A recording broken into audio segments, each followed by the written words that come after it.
The United States government watched its own people, not foreign spies, not enemy soldiers, ordinary people, shopkeepers, teachers, radio operators. It watched them in secret, filed reports on them in secret, and did all of this under a department that did not officially exist.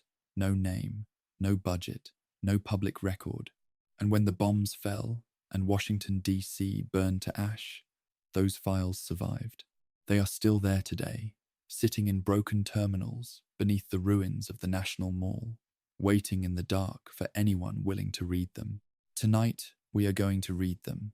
Welcome to this quiet journey through forgotten government cover-ups buried inside the Fallout universe. Let me know in the comments where you are listening from tonight. And if you enjoy these calm explorations of wasteland history, make sure to subscribe so you never miss the next one. The National Mall still stands in the capital wasteland. The monuments are cracked and scorched. Their stone faces have been burned by 200 years of radiation and open air. Pale yellow light falls through broken archways and collapsed ceilings. The air is dry and still. Dust has settled into every carved word, every inscription, every promise made in stone by a government that did not keep it. And beneath those stones, buried under layers of rubble and forgotten filing systems, the evidence of what that government actually did is still waiting to be found. In Fallout 3, terminal entries recovered from the mall ruins reference surveillance reports filed on ordinary civilians in the final years before the Great War. Shopkeepers, teachers, radio operators. These were not spies, they were not criminals. They were regular people who had been flagged under a classification called pre-sedition, a category that did not exist in any law ever passed by Congress. The reports were filed under department codes that matched no known government agency in any public record. The department was not supposed to exist, but the files are real. The names are real. Hundreds of entries, carefully organized, describing the daily movements of people who had no idea they were being watched. It proves that the government was not simply reacting to threats. It was creating a system to control people before any threat ever appeared. Within the Lincoln Memorial, behind a collapsed side passage, a small room holds a pre-war safe. Inside that safe is a single holotape recorded by a government archivist on the 22nd of October, 2077, the day before the bombs fell. His voice is calm. He describes being ordered to remove 12 documents from the National Archives and replace them with fake copies. He does not say what those documents contained. He says only that he was told the originals were never written, not destroyed, not classified, never written. Someone had already prepared a process for making the truth disappear. It was not panic. It was procedure. And that detail that the government had a system ready for erasing its own history is perhaps more disturbing than anything the missing documents might have said. The hum of distant radiation drifts through the open ruins of the mall, low and constant, a sound that has not changed in 200 years. Within the lower levels of the citadel, the fortress built into the remains of the Pentagon, scattered military terminals reference a program called Operation Sunburst Archive Burn. This program was started in 2076. Its purpose was to destroy physical and digital records of experiments conducted under the Resource Wars Mobilization Act. The burn order was signed by a deputy secretary, listed only as D.S. Whitfield. That name appears nowhere else in the surviving records of Fallout 3. Whether Whitfield was a real official whose identity was deliberately hidden, or simply a name placed on a document so that no recognizable person could be blamed, is never answered. Some of the records survived only because they were filed under maintenance codes instead of research codes, invisible to the deletion systems that swept everything else. What those destroyed records documented, what the government had done that needed erasing, is not stated anywhere in what remains. The absence itself is the information.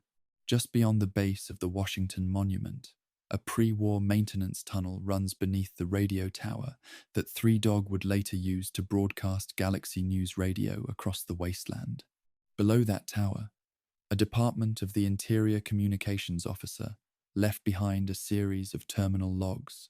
She had been assigned to monitor civilian radio broadcasts and remove any content considered harmful to wartime morale. Her logs grow quieter as the months pass. By her final entry, dated September 2077, she notes that she had flagged over 400 broadcasts for removal in a single month. Among them was a children's educational program about the effects of radiation on the human body. The program was taken off the air. Its creator was listed in a government database as voluntarily relocated. That phrase, voluntarily relocated, appears so many times across these records that it stops feeling like a description and starts feeling like a stamp. In the capital wasteland, even silence was something the government designed and maintained on purpose. Dust drifts slowly through a crack in the ceiling above, catching the pale light and settling again on the floor below. Across the mall district, inside the Museum of Technology, terminals once used by pre-war archivists contain an entry about a 2074 exhibit proposal that was rejected before it ever reached the public floor. The proposed exhibit would have displayed documents from the Anchorage campaign, including casualty figures that the government had been publicly underreporting by nearly 3-1. The rejection letter describes the accurate figures as a matter of national security sensitivity. The exhibit space was given instead to a display celebrating Nuka-Cola's contribution to soldier morale. The Anchorage campaign was presented to the public as a clean and controlled military success. The real human cost was filed away behind a classification code, and the space where that truth might have lived was filled with a branded soft drink. It reveals how carefully the government managed not just what people knew, but what they were allowed to feel proud of. Near the DC metro system, a former Veterans Affairs processing office sits mostly overlooked among the surrounding rubble. Inside its filing cabinets, handwritten intake forms document soldiers returning from Anchorage who had been exposed to experimental stimulant compounds during combat. Each form contains a pre-printed checkbox, subject advised of exposure, yes or no. Every single form in that cabinet has no checked. A second line on each form reads, subject to be monitored under Program 9D. No other reference to Program 9D exists anywhere in the surviving records of Fallout 3. The soldiers were not told what had been put in their bodies. They were not told they were being watched after they came home. They returned from a war carrying something the government had placed inside them without permission, and the paperwork that recorded this was filed quietly and buried. These soldiers were not enemies. They were not test subjects who had agreed to anything. They were simply people the government had decided were useful enough to use and unimportant enough not to tell. Nothing moves within these walls except the slow drift of ash and memory. At the southern end of the mall, the Jefferson Memorial rises above the Potomac River. It was here that Project Purity, a post-war civilian effort to clean the Potomac's water, would eventually be established. But the terminals in the memorial's lower research wing were installed long before that. A Department of Energy research team placed them there while conducting a water purification study that finished in 2073, 2 years before the Great War. Their findings were simple and direct. The Potomac River's contamination was already at levels considered unsafe for civilian use. The report was sent to 3 government departments. All 3 responded by classifying the findings and instructing the team to continue telling the public that the river was within acceptable parameters. The people of Washington, D.C., kept drinking filtered Potomac water for 2 more years. They were never told. The government knew the water was not safe. It chose to keep that knowledge inside a sealed file, rather than inside a public announcement. And the people who trusted it went about their lives believing that someone in authority would speak up if something was truly wrong. What the ruins of the mall communicate most quietly is not the scale of the destruction. The bombs made the destruction. What the paperwork made, still sitting in broken terminals and warped filing cabinets across these grounds, is a record of every moment the government chose silence over truth. It knew about the surveillance. It knew about the water. It knew about the soldiers. It knew, and it filed the knowing away, and it went on. That is what these ruins hold. Not just ash and stone, but the careful, organized evidence of a government that decided, again and again, that the people outside the room did not need to know what was happening inside it. From here, the journey moves away from open air and cracked monuments. It descends. The next location is underground, sealed behind blast doors that were never meant to open again. In a vault where the cover-up was not written on paper, but written into the bodies of the people locked inside. From the open ruins of the National Mall, the journey now moves underground. The monuments are left behind. The carved stone and the broken promises are left behind. What comes next is darker and more deliberate, a place that was never meant to be found, sealed beneath the earth of the capital wasteland, where the government did not simply hide paperwork, it hid people. Vault 87 sits beneath the hills, near Mount Weather, in the northern reaches of the capital wasteland. There is no clean way in. The main entrance is buried under one of the most intense radiation fields in all of Fallout 3. A wall of invisible poison so thick that it functions as a permanent seal. The air above the vault's location carries a heaviness that does not belong to weather or wind. Recycled air hums faintly through the deep corridors below. Fluorescent lights flicker at long intervals, casting pale green light across walls that have not been touched by outside hands in 2 centuries. This vault was sealed from the world, and the world was never meant to know what was sealed inside it. Vault 87 was sold to its residents the same way every vault was sold: comfort, safety, protection for the family. The Vault-Tec sales pitch described it as a standard long-term shelter, well-stocked, well-designed, built for the extended protection of its community. Families signed their names. They packed their belongings.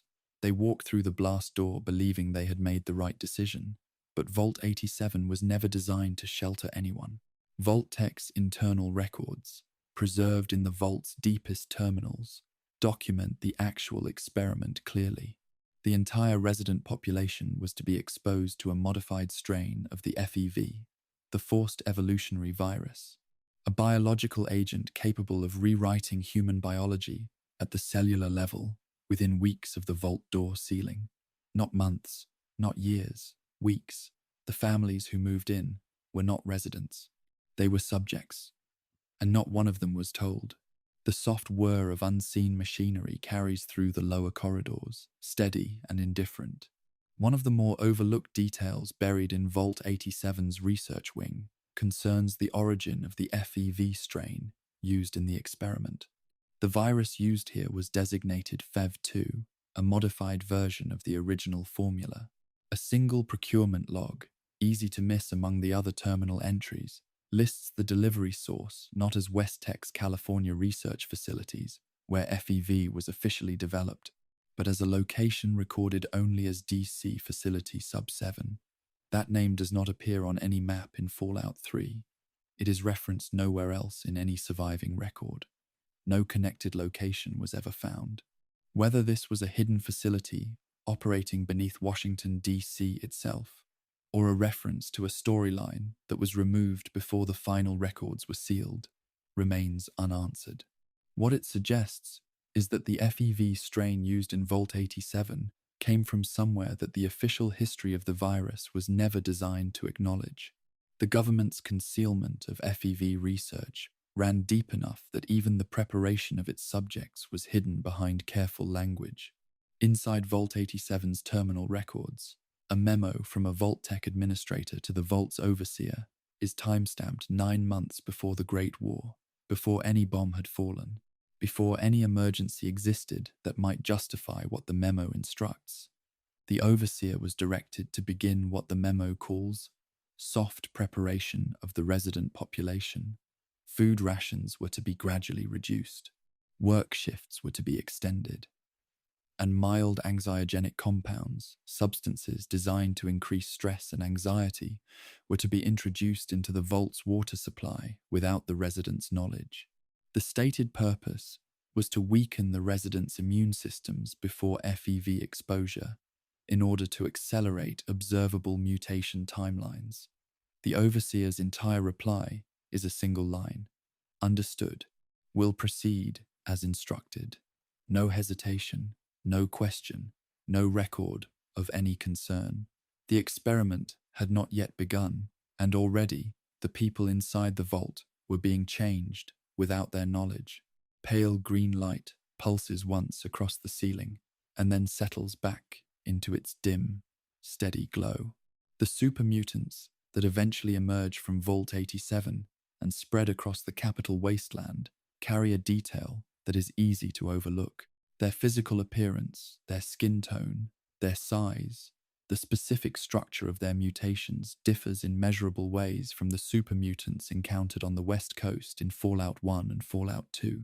Terminal entries within Vault 87 attribute this to the modified FEV2 strain used here rather than the original formula. But those same entries do not explain why the US Army, which controlled the original FEV research at Mariposa Military Base in California, would have provided Vault-Tec with a modified version rather than the base compound. The implication sitting quietly in the data is that the Army and Vault-Tec were running parallel FEV experiments under completely separate classification systems, two branches of the same government conducting experiments on the same virus without either institution being permitted to fully know what the other was doing. The left hand was not allowed to know what the right hand was building. The radiation levels surrounding Vault 87's main entrance carry their own quiet story. They are not consistent with a nearby nuclear strike. The distribution pattern is wrong. A genuine detonation would spread contamination across the surrounding terrain in a wide and uneven field.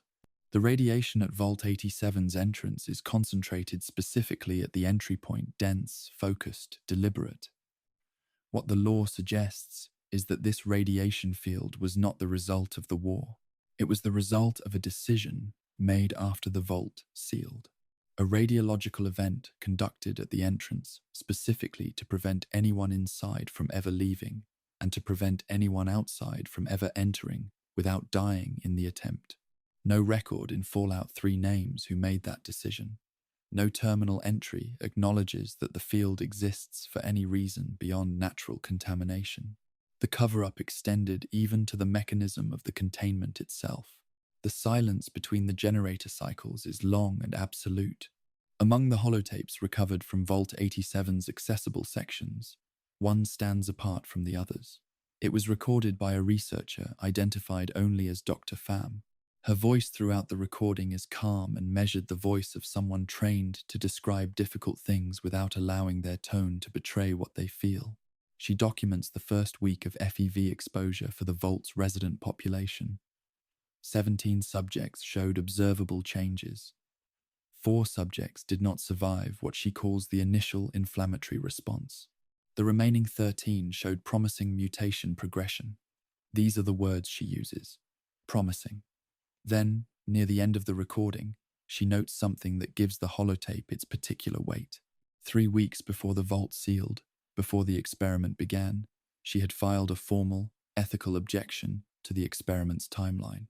Her objection was received. It was acknowledged. It was filed. And the experiment proceeded on schedule, unchanged in any detail. Dr. Pham's voice does not waver when she describes this. It remains level throughout. Perhaps because she already knew, by the time she made the recording, that the filing of an objection and the ignoring of an objection were both simply steps in the same process. Vault 87's experiment was designed with a scheduled endpoint.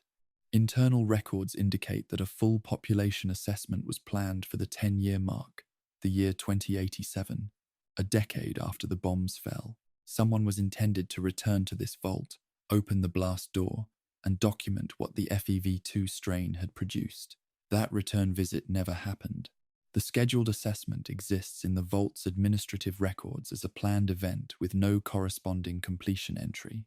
Whether the Enclave, the post-war remnant of the US, government that would have been responsible for collecting this data, simply lost track of the vault among the chaos of the post-war period, or chose not to return after learning what awaited inside, or returned and left no record of what they found, is not addressed anywhere in the surviving files. The assessment was planned, the date passed, and no one came. Among the more subtle details surrounding this vault is the number itself. Vault-Tec's numbering system, as understood through available law, was broadly geographic lower numbers assigned to facilities on the East Coast, higher numbers to the West. By that logic, Vault 87 should be a West Coast installation. Its presence in the capital wasteland is an inconsistency that has no official explanation. One possibility, supported by the broader pattern of Vault-Tec behavior, is that the numbering system was made deliberately non-sequential as a security measure, ensuring that anyone who obtained a partial list of vault locations could not use the numbering to predict where the others might be. I found the government's own Vault Oversight Committee, according to surviving records, was never given a complete manifest of vault locations. The people responsible for overseeing the vaults did not know where all the vaults were. That was not an oversight. That was the design. Vault 87 is the government's argument made physical.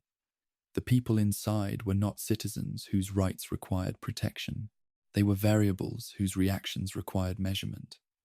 And the difference between those two things, between a person and a variable, was something the paperwork was very careful never to name directly. It described soft preparation and mutation timelines and inflammatory responses. It did not describe what it was doing to the families who had packed their belongings and walked through that door believing they were safe. From here, the journey moves west across the continent, following the trail of FEV not to where it ended, but to where it began. Deep in the mountains of California, a military base was built inside solid rock, above a vat of something the army was not supposed to have. That is where the virus was born, and that is where this journey goes next. From the sealed depths of Vault 87, the journey now moves west, far west, across the continent, past the ruins of a dozen dead cities, into the dry hills of California where the air is thin and the ground is quiet. There are no monuments here, no marble columns, no carved promises. There is only a mountain and a hole cut into it, and the remains of something the United States Army built inside that hole and then told everyone was a mine. Mariposa Military Base sits in the California hills like a wound that never fully closed. The surface level looks, at first, like exactly what it was claimed to be. Mining equipment rusts in the open air. Old conveyor belts hang at broken angles. The ground around the entrance is scarred and gouged in the way that iron extraction leaves its mark on land. Dry wind moves through the canyon walls surrounding the base, carrying dust and the smell of hot metal. Nothing about the surface suggests what lies beneath it. That was the point. Every detail of the exterior was maintained with care, not because the iron mattered, but because the iron was the story, and the story had to hold. Mariposa was publicly classified as a resource extraction facility. That was the cover story provided to local residents, to state officials, and to members of Congress whose districts surrounded the installation. The iron mine was not simply a rumor or a vague misdirection. It was a functioning operation. Surface-level mining equipment was regularly maintained and produced actual iron ore in quantities large enough to make the story believable to anyone who checked. West-Tech's involvement in the facility and the presence of the FEV vats buried deep within the base was accessible only to personnel carrying a clearance level that did not officially exist anywhere in the Army's published classification hierarchy. The clearance had no name in any public record. The people who held it could not tell anyone they held it, and the iron kept coming out of the ground, and the story kept holding, and beneath it, all the vats were filled with something that had nothing to do with iron. The wind outside drops for a moment, and the silence that replaces it is complete. The virus inside those vats was not originally designed for war. Internal West-Tec documents recovered from Fallout 1's base records describe the FEV, the forced evolutionary virus as a medical research program in its earliest form. It was developed as a potential counter to the new plague, a viral outbreak that had killed millions of Americans in the years before the Great War. The early trials were genuinely intended to save lives. The research teams working on FEV in its first years believed they were building a cure.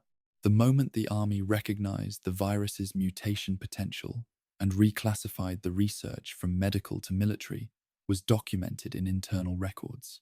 But the public record was never updated to reflect that change. On every public-facing document, in every budget summary available to anyone without the right clearance, FEV remained a medical program until the day the bombs fell. The cure became a weapon. The paperwork said otherwise, and no one without the clearance was permitted to know the difference. The soldiers assigned to Mariposa were told the vats were safe. Terminal entries from the base's operational period state clearly that FEV exposure posed no risk to unprotected personnel working at standard distances within the facility. This was not accurate. The same terminal system, in a section restricted to higher clearance levels, contains medical monitoring logs showing elevated mutation markers in 12% of the base's general personnel within 18 months of the VATs becoming operational.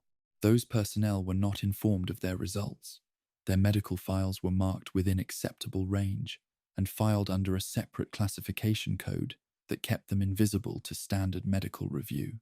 Several of those soldiers were reassigned to other installations. Their mutation markers traveled with them, carried silently into other bases, other units, other lives, by people who had no idea they were carrying anything at all. It demonstrates that the government's containment of FEV's effects was never really containment.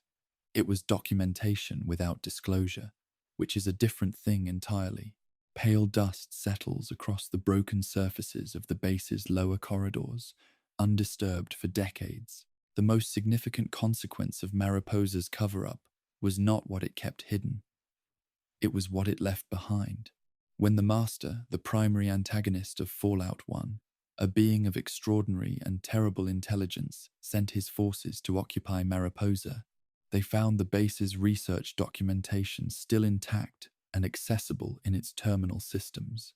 The army had classified who was permitted to know about the VATs. It had not destroyed the instructions for using them. The forced immersion process that the Master's forces used to create super mutants, capturing humans, and submerging them in the FEV VATs to force rapid mutation, was not something the Master invented. It was something he read in the government's own records. The methodology was preserved exactly as the Army's researchers had developed it, waiting in the base's computers for whoever arrived next. The cover-up had hidden the VATs from the public. It had not hidden the manual. The program that produced the FEV research at Mariposa was never referred to internally by any name that suggested what it was actually doing. In Fallout 2's surviving pre-war records, the Super Mutant Development Program carried the budget classification of Pan-Immunity Virion Project. Its stated objective, written into congressional budget justification documents, was the creation of soldier biological resilience enhancement for extended conflict environments. The words mutation, virus, and experiment do not appear anywhere in those justification documents. The program received full congressional funding for 3 consecutive years. Not one committee member requested a detailed briefing on its methods during that period. The budget language was not an accident. It was a tool carefully chosen to describe a program involving the forced biological transformation of human subjects in terms so dry and administrative that the people responsible for funding it would never think to ask what, precisely, was being done to achieve the stated objective. The air inside the base carries the dry, stale weight of a place that has been sealed too long. Among the remains found in Mariposa's lower levels are identification tags belonging to civilian personnel, employees of Vault-Tec's Civilian Research Division who were not soldiers and had not enlisted in any military program. They were scientists hired on standard employment contracts to conduct research work at the facility. What those contracts contained, according to a West-Tec administrative document preserved in the base's terminal system, was a classified addendum that had been added to the agreements after the scientists had already signed them, without their knowledge. This addendum designated them as facility-retained personnel, a legal classification that barred them from leaving the installation for the duration of their assignment. The provision that made this classification legally enforceable had been quietly lobbied into existence by West-Tec's legal team 2 years before those contracts were issued. The scientists signed agreements for employment. What they received, without being told, was something much closer to imprisonment. Their identification tags remain in the lower levels of the base, resting among the dust and the dark, the only record left of people who were never permitted to leave. 3 days before the bombs fell, a security protocol designated only as Protocol 7 was activated at Mariposa. The base's security logs record this activation without elaboration. Protocol 7 had been designed as a contingency response to what the logs describe as a classified compromise scenario, a situation in which information held within the facility was at risk of leaving through its personnel. The logs do not define what specific compromise triggered the activation. They record only that it was triggered, and that from that point forward, no personnel, military or civilian, were permitted to exit the base. Whatever the base's commanders believed was at risk of escaping with the people inside, they considered the information more important than the people carrying it. The facility was sealed. The bombs fell 3 days later, and Mariposa became a place that no one left and no one was supposed to remember. By the time the Chosen One, the protagonist of Fallout 2, reaches Mariposa decades after the war, the base has been stripped and abandoned. The Master's forces had come and gone, but the FEV vats, still present in the facility's lowest levels, still contain residual viral material. In the 80 years between the Great War and the events of Fallout 2, not one government body conducted any form of decontamination or containment operation at Mariposa, not the Enclave, which was the surviving remnant of the pre-war government, not the Brotherhood of Steel, which had been founded by soldiers who had served at this very base. The most dangerous biological material in pre-war America sat in an open vat inside an unsecured mountain facility for 8 decades. The cover-up of Mariposa was not only of what the base had been, it was of the government's complete failure, once the war was over, to do anything at all about what it had left behind.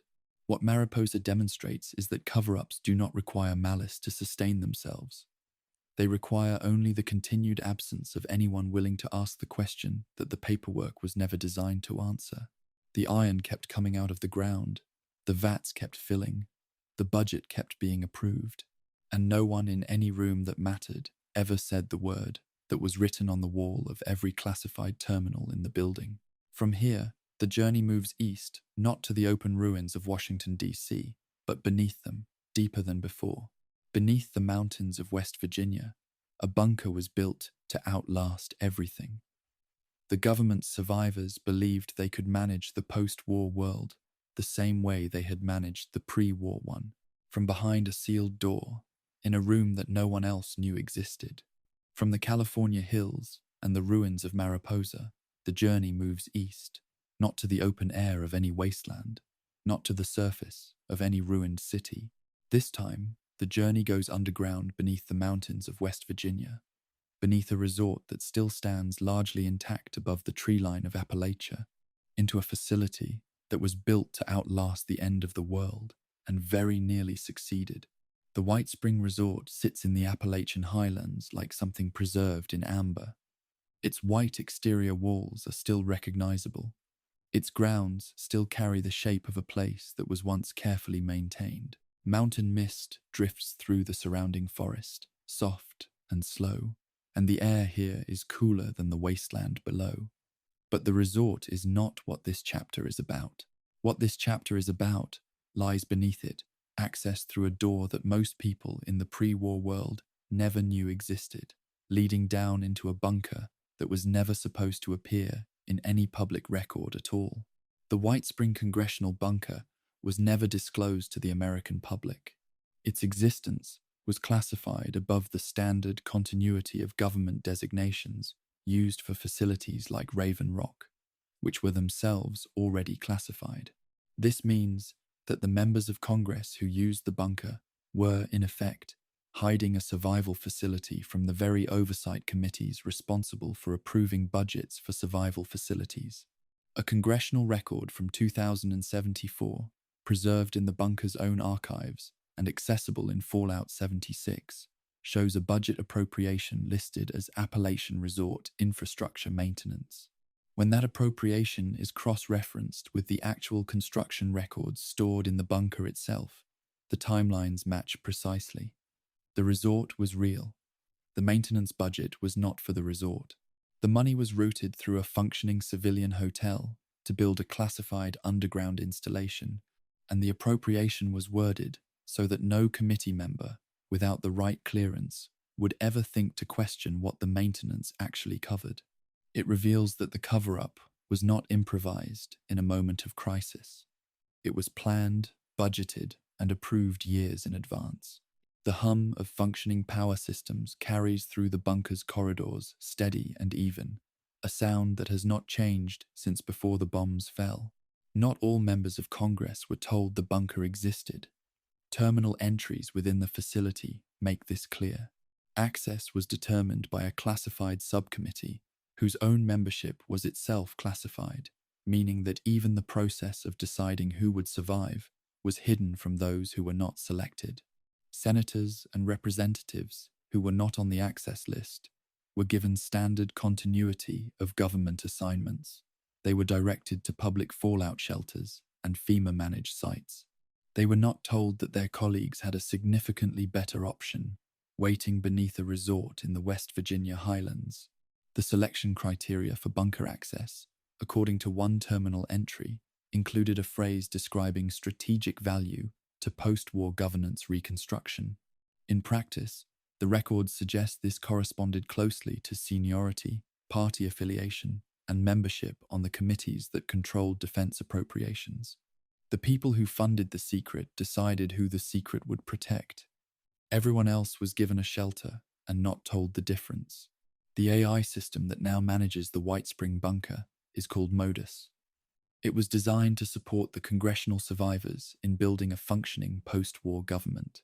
What the bunker's records reveal, and what Modus references in his characteristically calm and precise dialogue in Fallout 76, is that the congressional members who reached the bunker before the bombs fell did not survive long enough to implement any governance plan at all.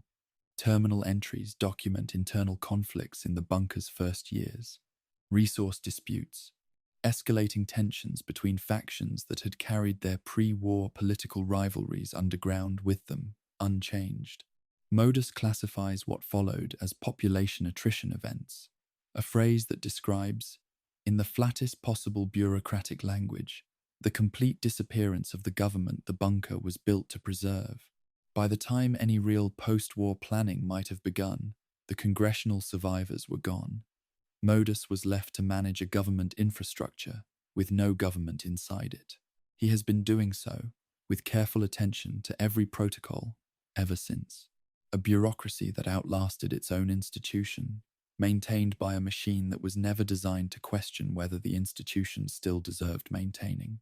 Pale light runs along the bunker's ceiling in long, even strips, illuminating corridors that have not changed in 200 years. Among the documents preserved in Modus's administrative archives are the DEFCON transition protocols, the classified instructions for how the government was to communicate with the public during the escalating crisis of October 2077. These protocols are direct and specific. At DEFCON 2, the government was authorized to issue what the documents call reassurance communications to the civilian population. These communications were explicitly designed to contradict the actual threat assessment being used internally. In plain language, when the missiles were approximately 24 hours from launch, official government policy required broadcasting to the public that the situation was stable and that diplomatic solutions were being pursued. The protocol was followed.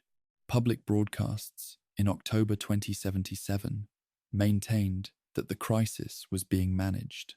The bunker's internal logs from those same dates document final personnel transfer operations, sealed door confirmation checks, and supply inventory reviews. Two entirely different realities existed simultaneously, one for the people inside the classified system and one for everyone outside it. The gap between them was not an accident, it was policy. Within a dedicated section of the bunker devoted to post-war operational planning, a set of files describes a program called the Authorized Continuation Protocol. This program, developed by the Enclave's continuity planners, granted the Enclave authority to use any available resource in support of government reconstruction objectives. The language is measured and administrative. The scope is not. The protocol places no meaningful limit on what resources could be used or how. What makes it a cover-up, rather than simply a policy decision, is its final clause.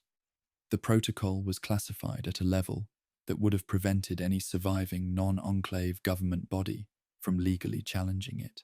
The assumption built into that clause is significant. The planners who wrote it expected that no such body would survive. They had designed a protocol with unlimited authority and then hidden the authority grant behind a classification level that only they could access. The cover-up was the lock. The protocol was what the lock protected. The air inside the bunker is recycled and still, carrying the faint trace of systems that have been running without interruption for generations.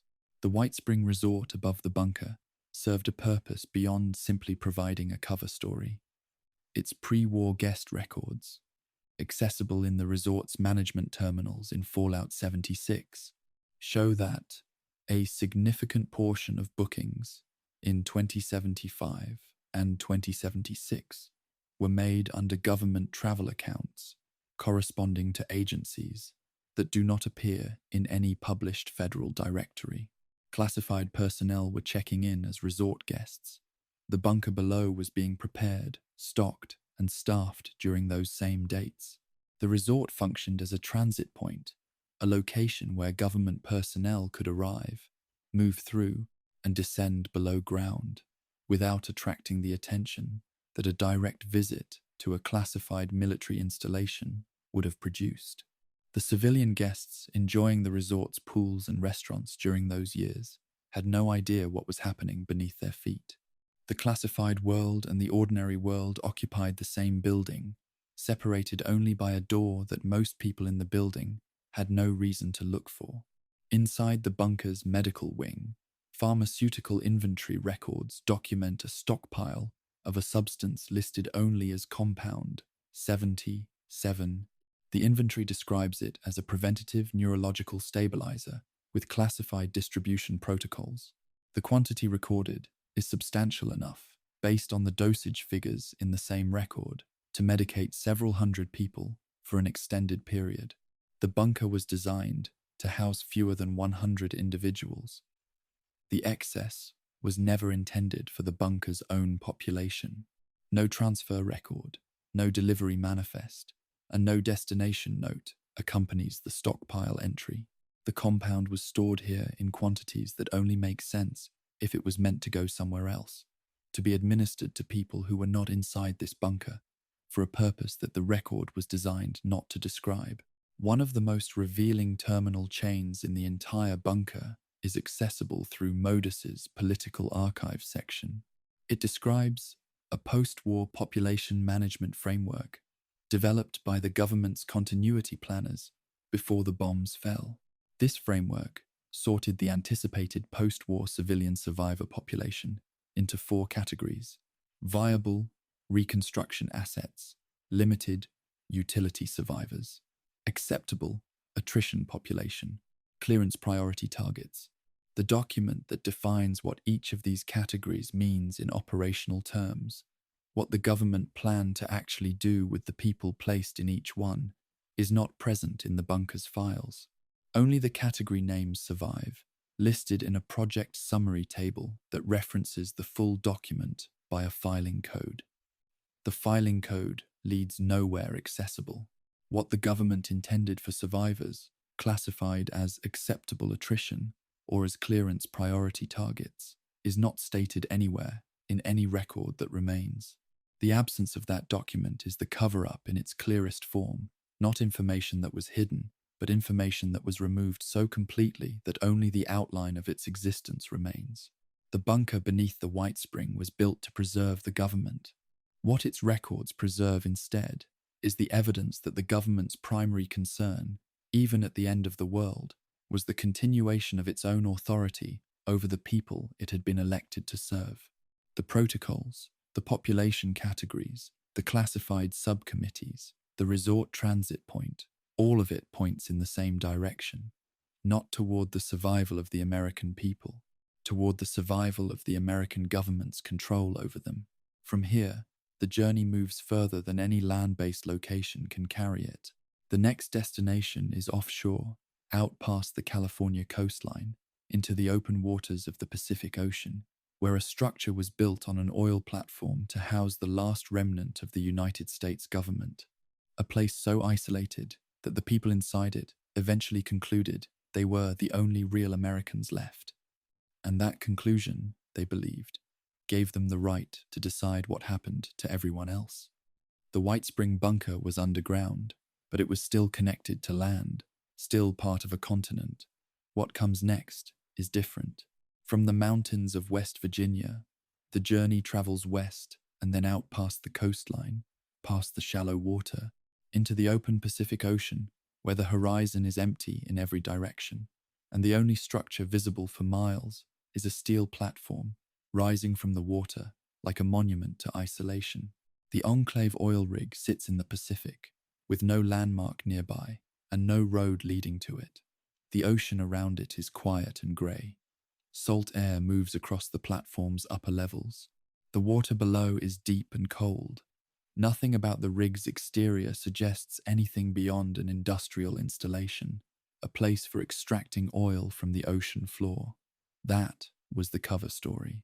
And like every other cover story examined in this journey, it was constructed with enough surface detail to survive casual inspection, and enough classified depth to hide what was actually happening inside. The rig's lower-ranking personnel, the soldiers, the support staff, the maintenance workers who kept the platform functioning, were told that they were stationed at a strategic continuity installation. That phrase appears in the orientation materials distributed to new arrivals, according to terminal entries in Fallout 2. It conveyed importance. It conveyed seriousness. It conveyed nothing specific. The rig's true designation, accessible only through President Richardson's executive terminal in the highest levels of the facility, was Poseidon Energy Platform Row Enclave Executive Command. Poseidon Energy, the oil company whose name was on the platform, had built the structure. Its workers had constructed the upper levels without being told what those levels would contain. Several of those workers, according to a personnel log recovered from the rig's administrative records, were permanently retained when the rig transitioned to full enclave operation, the same phrase used in Mariposa's records to describe people who were no longer permitted to leave. The cover story was maintained all the way down to the workers who had built the thing that was being covered. The sound of ocean water against the rig's lower structure carries upward through the metal, a constant, low rhythm that does not change with the hour. In 2073, President Richardson signed a classified executive order that has no parallel anywhere else in the Fallout universe. That order formally reconstituted the United States government within the Enclave's own organizational structure. It granted the Enclave's leadership body all executive, legislative, and judicial authority of the pre-war United States in a single document, signed by one man, submitted to no legislative body, ratified by no external process.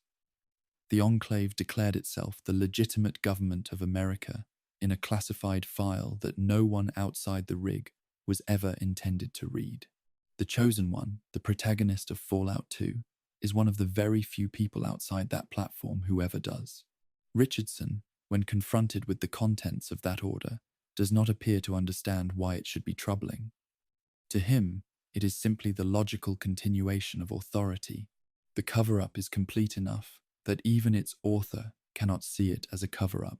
The modified FEV strain developed aboard the rig, intended to be dispersed across the wasteland through vertibird delivery systems to eliminate anyone the Enclave classified as genetically impure, was the subject of significant internal opposition. The Enclave's scientific team filed formal ethical objections to the pathogen's intended use at 3 separate points during its development. Each objection noted that atmospheric dispersal would affect not only mutated populations, but also a measurable percentage of pure human survivors, the very population the Enclave claimed to represent and protect. Each objection was received, classified, and filed. A fourth objection, filed collectively by 7 researchers, produced a different response. The 7 researchers were reassigned to a restricted section of the rig. No accessible terminal entry describes what that section contained or what became of those individuals. The objection is the last record any of them appear in. It demonstrates that within the Enclave's classified world, raising the wrong question in writing was itself a classified act with classified consequences. Salt air and recycled interior atmosphere meet at the threshold between the rig's outer deck and its inner corridors, and the border between the two has the quality of crossing between worlds. The rig's internal communications system carries a classification tier that does not appear in any standard military or government hierarchy. It is designated Gold, placed above Top Secret in the rig's own internal classification structure. Several terminal chains aboard the rig contain entries marked with the Gold designation, but those entries are consistently truncated. The full content is listed as above current access level, regardless of which terminal is being used. Within the rig's own data files, those Gold classified entries exist as complete text. They were written, they were stored, they were simply never made accessible to anyone operating below the Gold clearance threshold, a threshold that, based on the rig's personnel records, very few individuals aboard ever held. The Enclave created classified information, designed to remain classified even from most of the people working inside the classified facility. The cover-up had layers, and most of the people living inside it only ever saw the outer ones. The soldiers stationed on the rig and deployed to installations like Navarro were given a specific account of history through their training materials. That account described the Great War as the result of foreign aggression against an America that had sought peace. This was the Enclave's official historical record.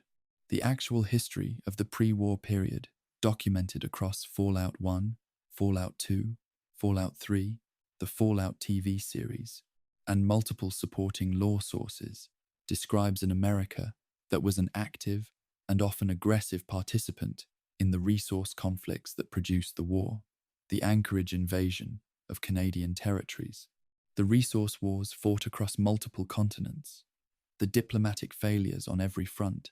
The Enclave soldiers were trained to fight for a version of history that their own government's sealed archives would have directly contradicted had those soldiers ever been permitted to read them.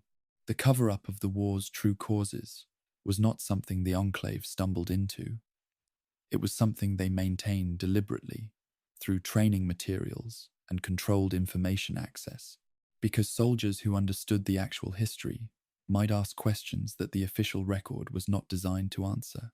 Dim light runs along the rig's interior corridors in even intervals, casting long shadows that do not quite reach the walls on either side.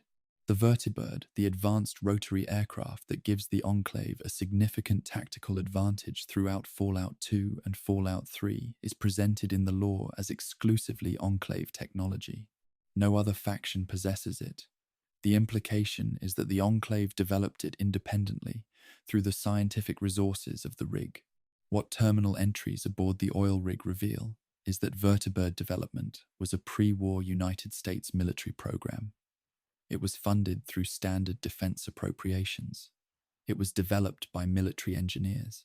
When the Enclave reconstituted itself as the legitimate government in 2073, That reconstitution order included provisions classifying all surviving pre-war military technology documentation as enclave property.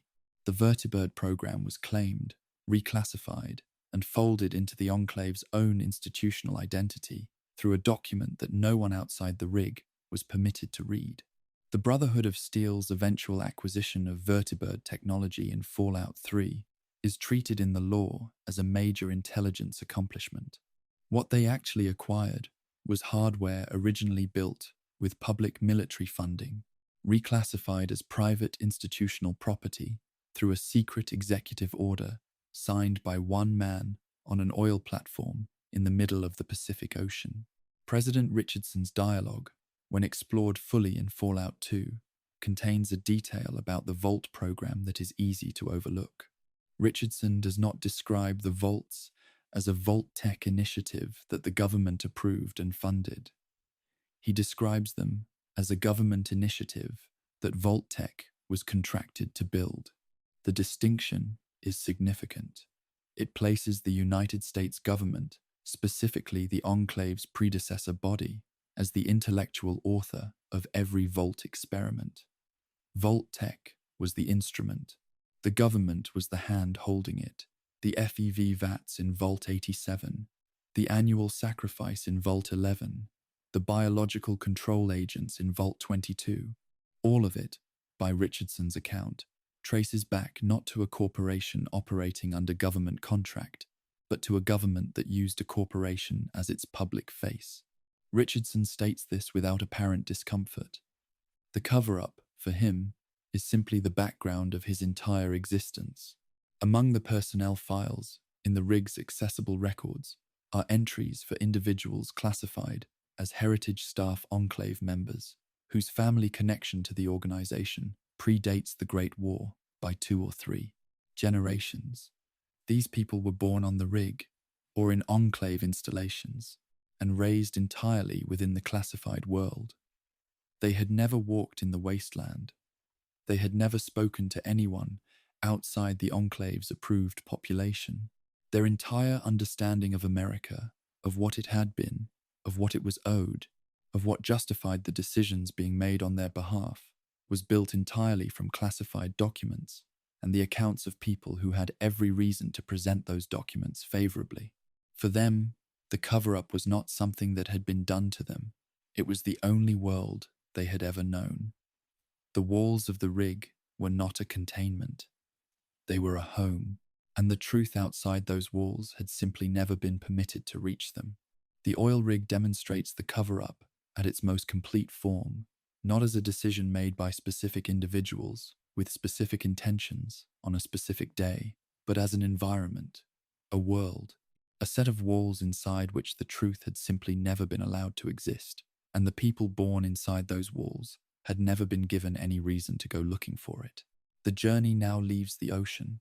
It moves east, back toward land, into the desert, into the Mojave, into a vault buried beneath the Nevada sand where the government's cover-up was not biological and not political in the traditional sense, but social, built not into a virus or a budget code, but into a voting system that the residents themselves were asked to operate. From the cold isolation of the Pacific Ocean, the journey returns to land and moves inland, east across California and into the Nevada desert, into the Mojave wasteland, where the sun-bleached emptiness stretches in every direction, and the ruins of a pre-war world sit baking quietly in the heat. Dry air moves through the canyon landscape surrounding Vault 11's entrance. The ground here is hard and pale. There are no trees. There is very little shade. The entrance to the vault sits recessed into the earth, its blast door long since opened by those who came looking, its corridors beyond, descending into the familiar, sealed atmosphere of recycled air and flickering fluorescent light. Vault 11 is not the largest vault in the Fallout universe. It is not the most technologically complex. It is, by some measure, the most disturbing, because the cover-up it contains was not hidden in a restricted terminal or buried in a classified subsection. It was hidden in the rules. It was written into the structure of how the vault was governed, and the residents administered it themselves year after year, without knowing what they were actually doing.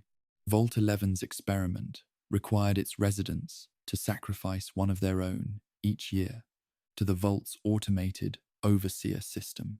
The penalty for non-compliance, as stated in the Vault's founding orientation materials, was the shutdown of the Vault's life support systems, the air, the water, the power that kept everyone alive. The orientation materials did not describe what happened to the person who was sacrificed. They did not use the word killed or executed or harmed. The annual event was described as administrative service, a civic duty protocol required for the continued operation of the vault. The language was chosen with precision. It was bureaucratic enough to seem official. It was vague enough to prevent the residents from understanding, at least at first, exactly what administrative service required of the person selected to perform it.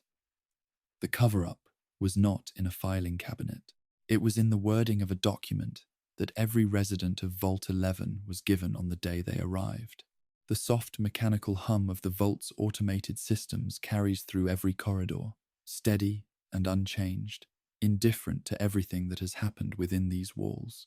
What the Vault's founding orientation materials did not disclose, and what only becomes visible in the deepest terminal entries, accessible within Vault 11 inches. Fallout. New Vegas is that the automated overseer system had a secondary instruction set that Vault-Tec never revealed to the Vault's human administrators.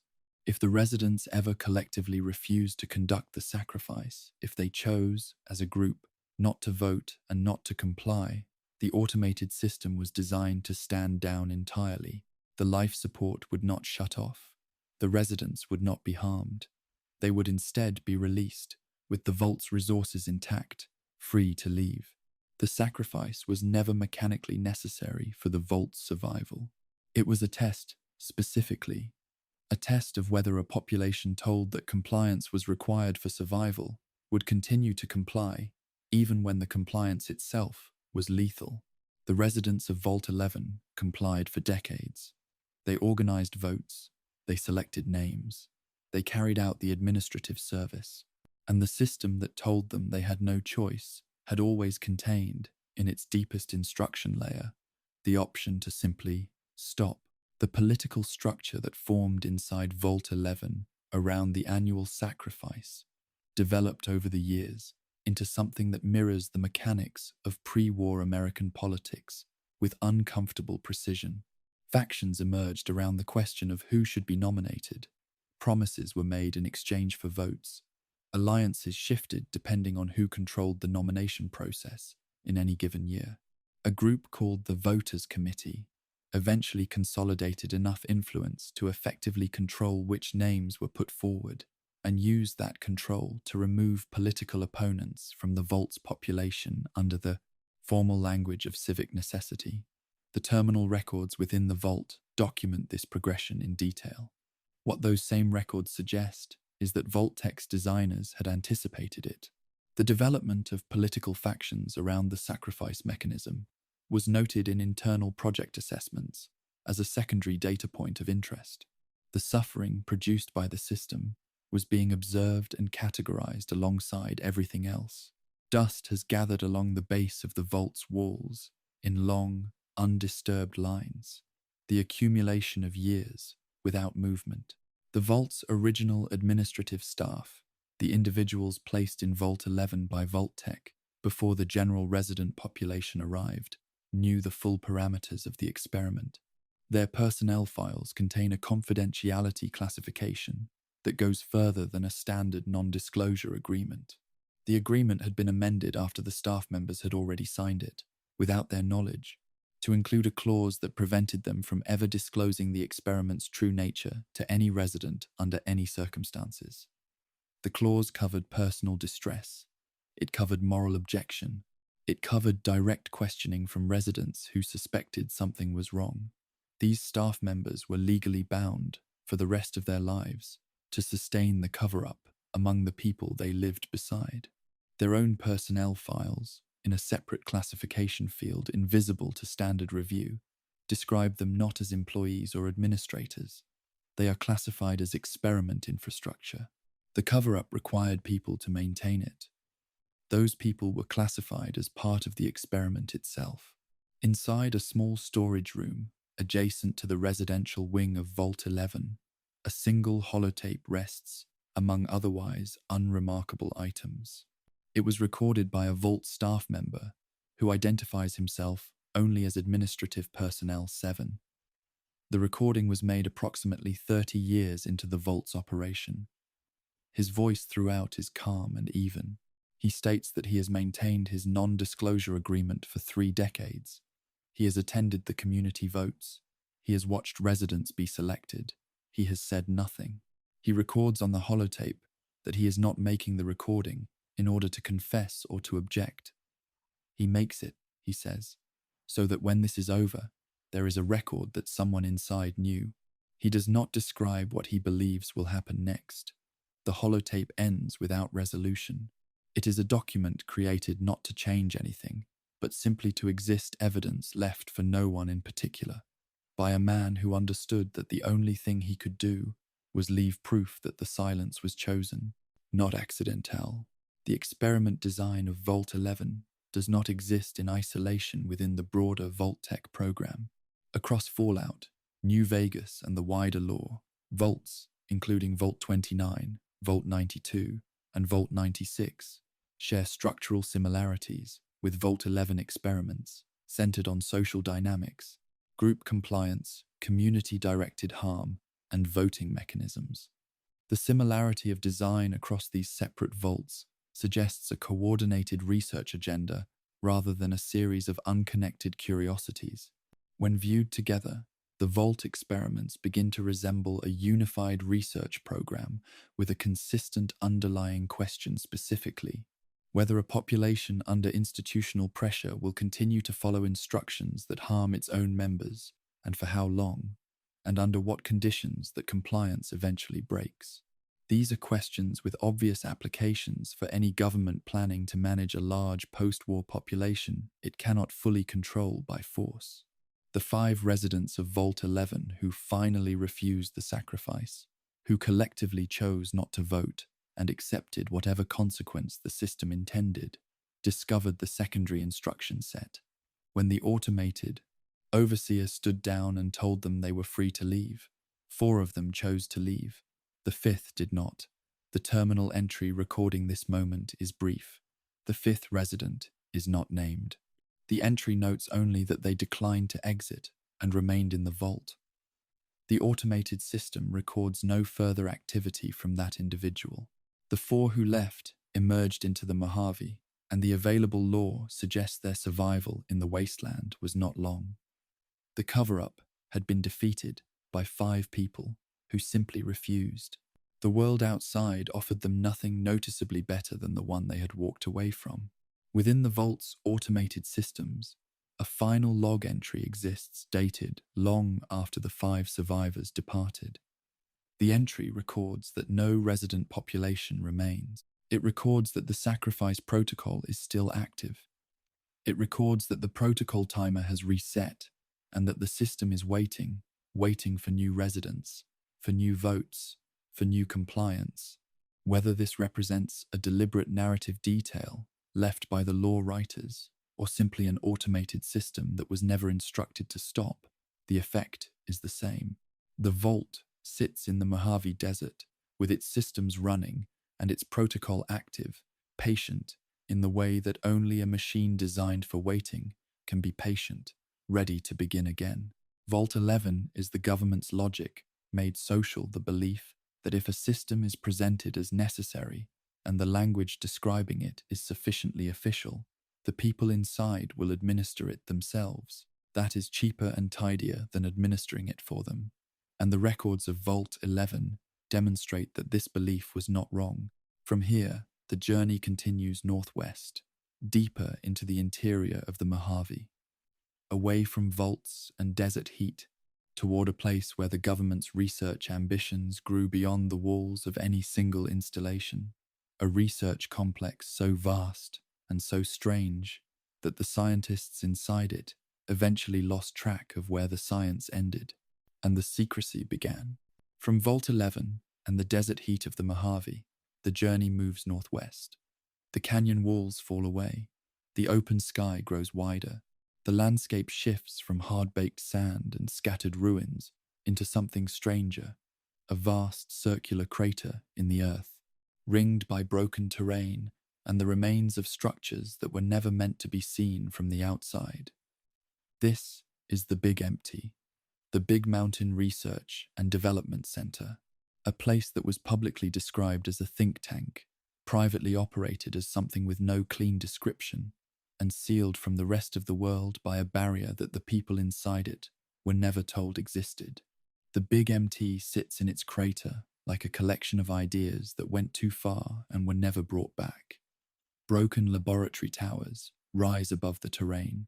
Automated defense systems move through the exterior grounds on patrol patterns that have not changed in 2 centuries. The air inside the crater carries a quality that is difficult to name. Not quite the dry heat of the open Mojave, not quite the recycled stillness of a sealed vault, something between the two. The hum of power systems runs beneath everything, constant and deep. The sound of a facility that was designed to keep running long after the people who designed it were gone. The Big MT was publicly designated as an independent research body, a think tank staffed by civilian scientists, operating on government grants, producing advanced theoretical research with broad public benefit applications. This description was not entirely false. The scientists here did produce genuine research. Some of it had real civilian applications, medical advances, agricultural studies, communications technology. The cover-up was not in what the think tank produced for the public. It was in the other category of research, the classified programs that ran simultaneously, funded through a completely separate budget stream that the Civilian Oversight Board was not permitted to audit. That oversight board existed, met regularly, filed reports, and reviewed summaries. It was simply never shown the part of the facility where the classified work was done. The board's purpose was not oversight. Its purpose was the appearance of oversight, the public-facing cover that made the rest of the operation invisible to anyone who asked whether the Big MT was being properly supervised. The broken towers of the facility cast long shadows across the crater floor as the light shifts overhead, unchanged and patient. The classified research programs at the Big MT were described in their own internal documentation, using language that sounds technical but conceals something far more direct. Neurosomatic interface researched the removal of living human brains and their placement into robotic chassis for continued operation. Biological substrate enhancement, the grafting of human nervous tissue onto non-human organisms to observe the results. Voluntary cognition migration, a phrase that the researcher's own terminal logs note is not entirely accurate, as voluntary participation was not a program requirement in all cohorts. The language was chosen to make the research sound like engineering, like the careful, neutral work of scientists solving problems. The subject matter was the modification of human beings conducted, in many cases, on individuals whose participation was recorded as authorized through mechanisms that the logs do not describe in any further detail. The authorization existed on paper. What it represented in practice is not stated anywhere in the accessible records. The think tank scientists, Dr. Klein, Dr. Zero, Dr. Mobius, and the others encountered within the Big MT had their own brains removed and placed into robotic bodies through a procedure the facility's logs describe as voluntary cognitive reassignment. Several of their own terminal entries, written after the procedure was completed, express uncertainty about whether they actually consented to it. Dr. Mobius recorded that he could not locate his consent documentation anywhere in his own personal files. When he submitted a request to the administrative system for a copy of that documentation, the system returned a response indicating that the file was classified above his own access level. A researcher, one of the most senior scientists in the facility, could not access the records of a procedure that had been performed on his own brain because the government that oversaw the facility had classified those records from him. The cover-up had been applied to the man himself. He was separated from the paperwork of his own transformation by the same classification system that had been used to keep everyone else in the dark. The soft whir of automated systems carries through the facility's interior corridors, steady and indifferent, attending to functions that have not changed in 200 years. Within the sink, the residential unit at the center of the big MT, populated by a series of AI personalities that assist and interact with anyone who enters fragments of the original researcher's memories and behavioral profiles, are preserved in the AI systems. What a careful examination of the sink's accessible logs reveals is that these AI personalities were not designed as companions or household assistants, though they function as both. They were designed as behavioral monitoring tools. Their purpose was to engage the facility's human researchers in natural, comfortable conversation and to report observed psychological and cognitive changes to a classified oversight system that operated separately from the facility's standard administrative structure.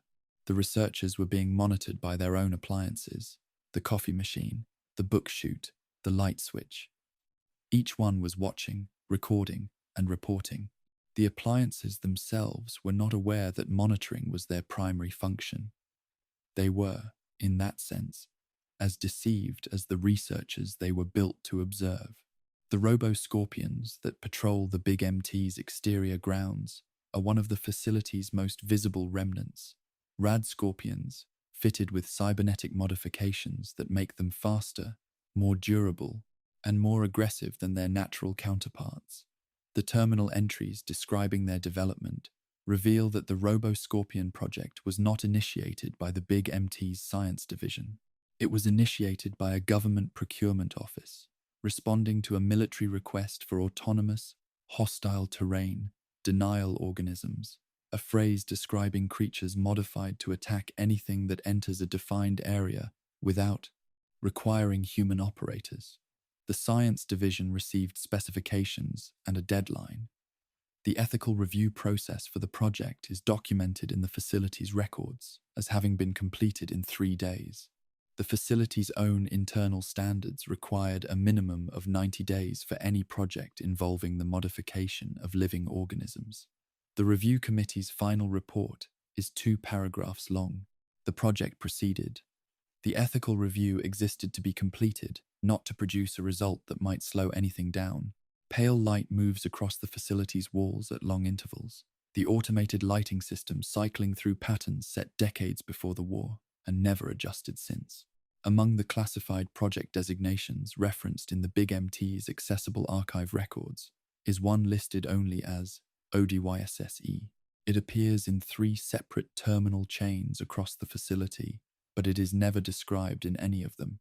Each reference to ODYSA appears in administrative allocation records, resource logs, supply manifests, energy consumption reports.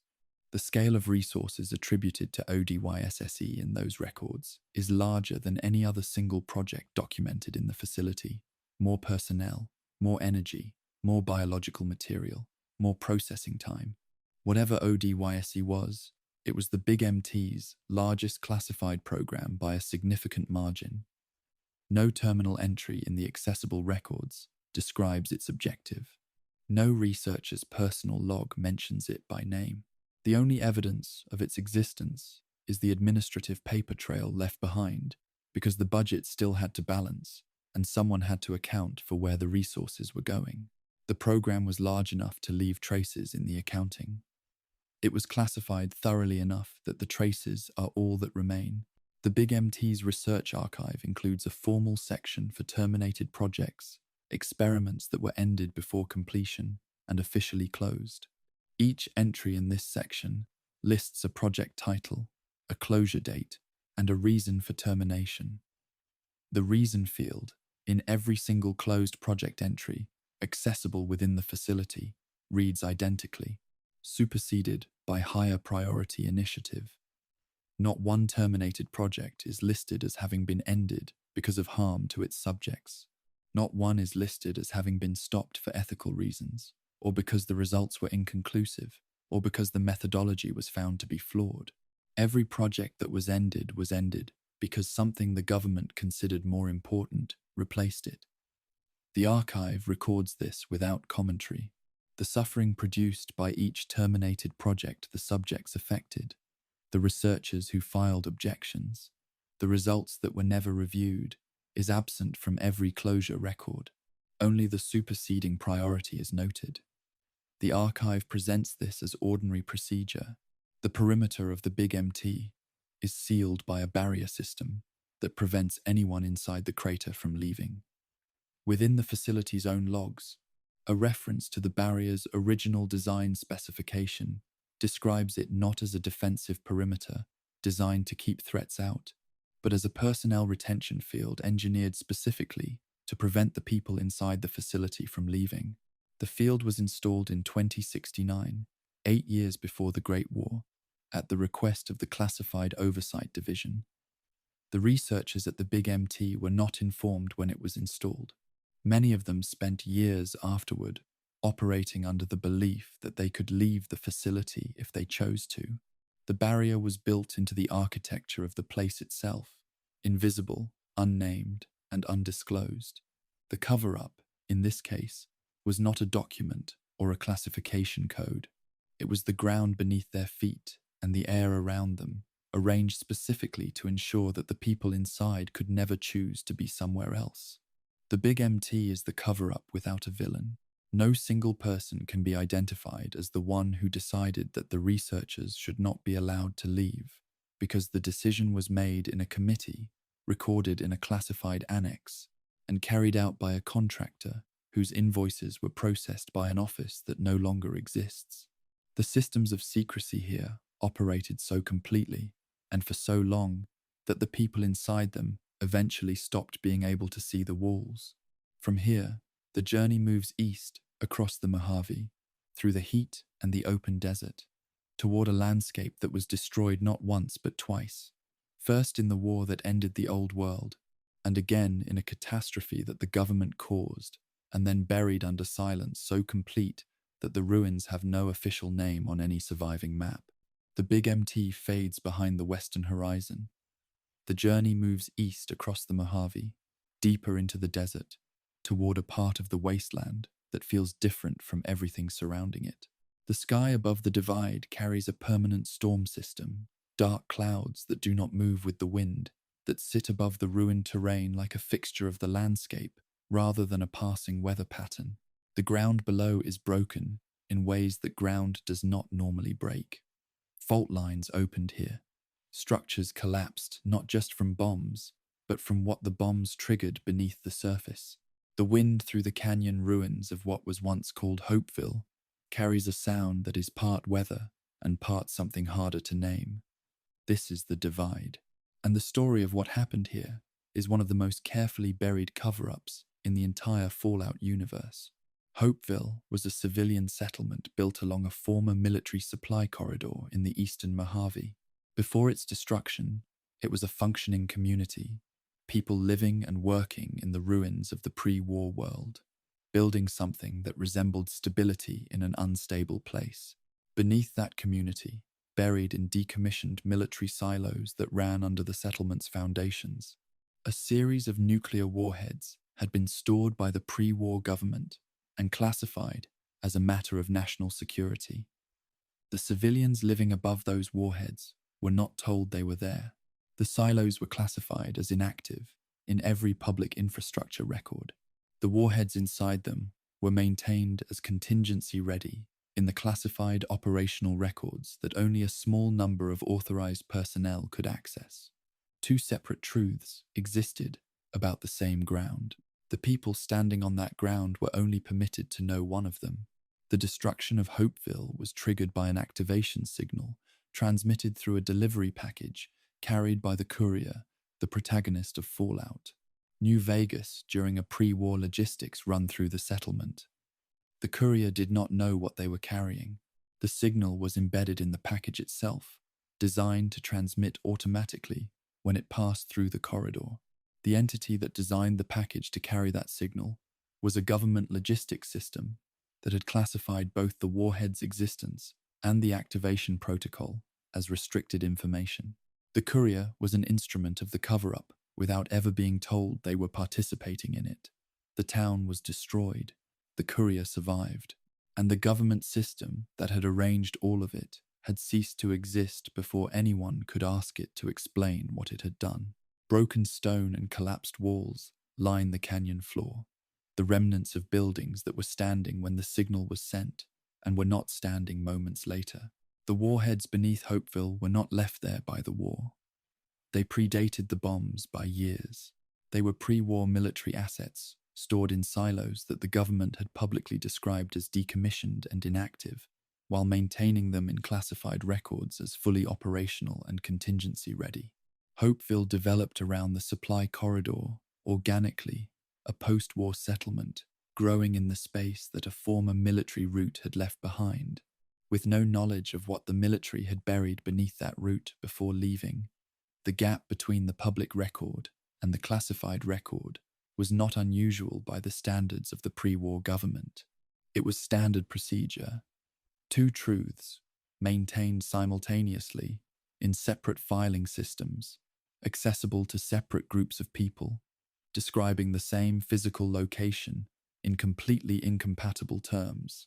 The civilians of Hopeville lived inside one of those truths. The warheads existed inside the other. Ulysses, the primary figure whose perspective shapes the Lonesome Road's account of the Divide's history, spent years piecing together what had happened to Hopeville. His holotapes, recoverable throughout the Divide, described the process of finding government logistics records, classified supply manifests, an activation protocol, documentation, and assembling them into a sequence of events that the government's own filing systems had been designed to prevent anyone from reconstructing. What those records revealed, when read together, was that no one in the chain of authority responsible for classifying the warhead's presence beneath Hopeville had ever been required to consider what a civilian settlement directly above them would mean for the activation protocols. The classification system had no built-in mechanism for cross-referencing military infrastructure decisions with civilian development records. The two systems did not communicate with each other. The catastrophe that destroyed Hopeville was not the result of a deliberate decision to harm the settlement. It was the predictable result of a system deliberately designed to keep its left hand from seeing what its right hand was doing. The permanent storm above the Divide turns the light strange and flat, pressing down on the broken terrain below with a weight that does not shift. Before the warheads were activated, a geological survey had been conducted of the Hopeville corridor by a government contractor. That survey identified a significant fault line running directly beneath the settlement and noted with specific language that seismic disruption in the corridor would produce cascading terrain instability across an estimated 40 square mile radius. The survey was submitted to the same government logistics office responsible for maintaining the warheads in their contingency-ready status. One subsequent document references the survey, a routing memo that reclassified the survey itself as restricted and directed it to an archive with no listed retrieval protocol. The fault line was identified. The risk was documented. The documentation was classified and filed in a location designed to prevent it from being retrieved.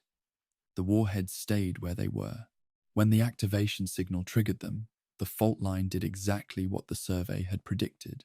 The landscape of the Divide, the permanent storm, the broken canyons, the collapsed terrain, is the physical result of a geological risk that was known, documented, classified, and ignored. Among the marked men who wander the ruins of the Divide, survivors of the destruction whose bodies have been horribly transformed by radiation and exposure to the Divide's permanent environmental storm, there exists, according to the Lonesome Road's law, a portion who were not civilians at the time of the destruction. They were military personnel assigned to the Hopeville corridor for classified logistics operations connected to the warheads. They were present in the settlement because of the cover-up. Their transformation into marked men is the cover-up made physical living evidence of what the classified program produced, wandering through the ruins of what it destroyed, still moving through the landscape that their government's decisions created for them. Ulysses describes them in one of his holotapes as the flag, with no country left to carry it.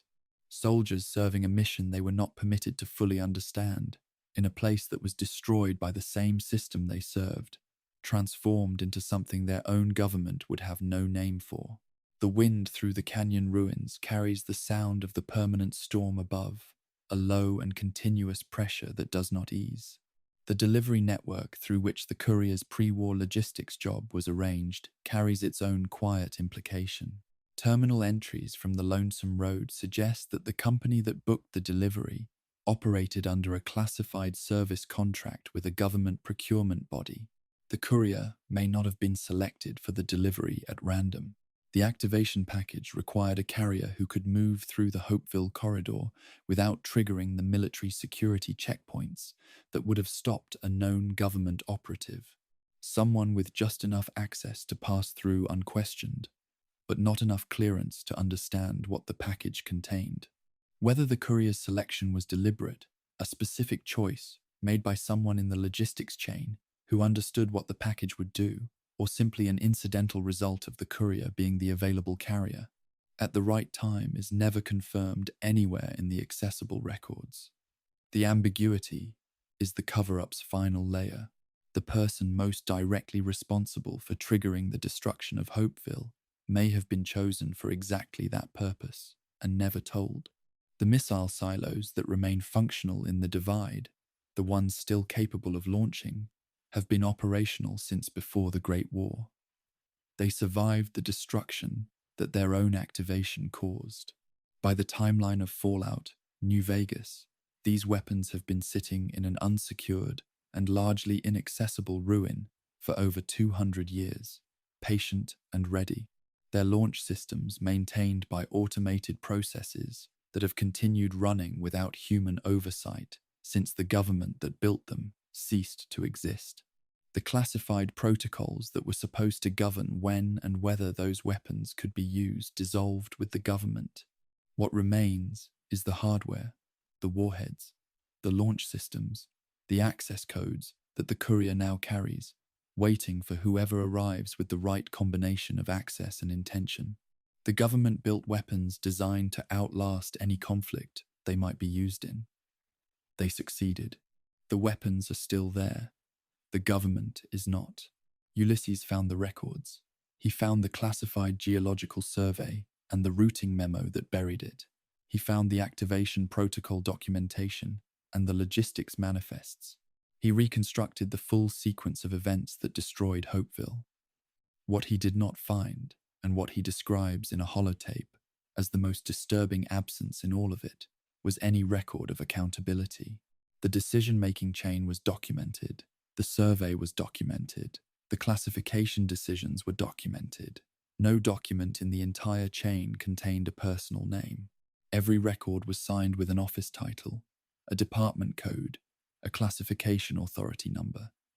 The system that destroyed Hopeville was operated entirely by positions and codes, not by people. No individual human being can be identified from the surviving records as the one who decided to maintain active warheads beneath a civilian settlement, or to classify the geological survey that described the consequences of doing so. The cover-up was not maintained by people who chose to hide. It was maintained by a system specifically designed so that no one would ever have to. The Divide is the cover-up at its most structural, not a secret kept by guilty individuals, but a system so thoroughly built around anonymity and compartmentalization that the catastrophe it produced has no author, no face, no name that can be examined, only the ruins and the sound of the wind moving through them, patient and unceasing, as if it is still waiting for someone to answer for what was done here. From here, the journey moves north and east, away from the broken desert of the Divide, into the mountains of Appalachia, where the air is cooler and the landscape is green rather than scorched. A university campus still stands in the Highland city of Morgantown, its buildings mostly intact, its classrooms still furnished, its terminals still powered. It looks, from the outside, like a place where knowledge was built and passed forward.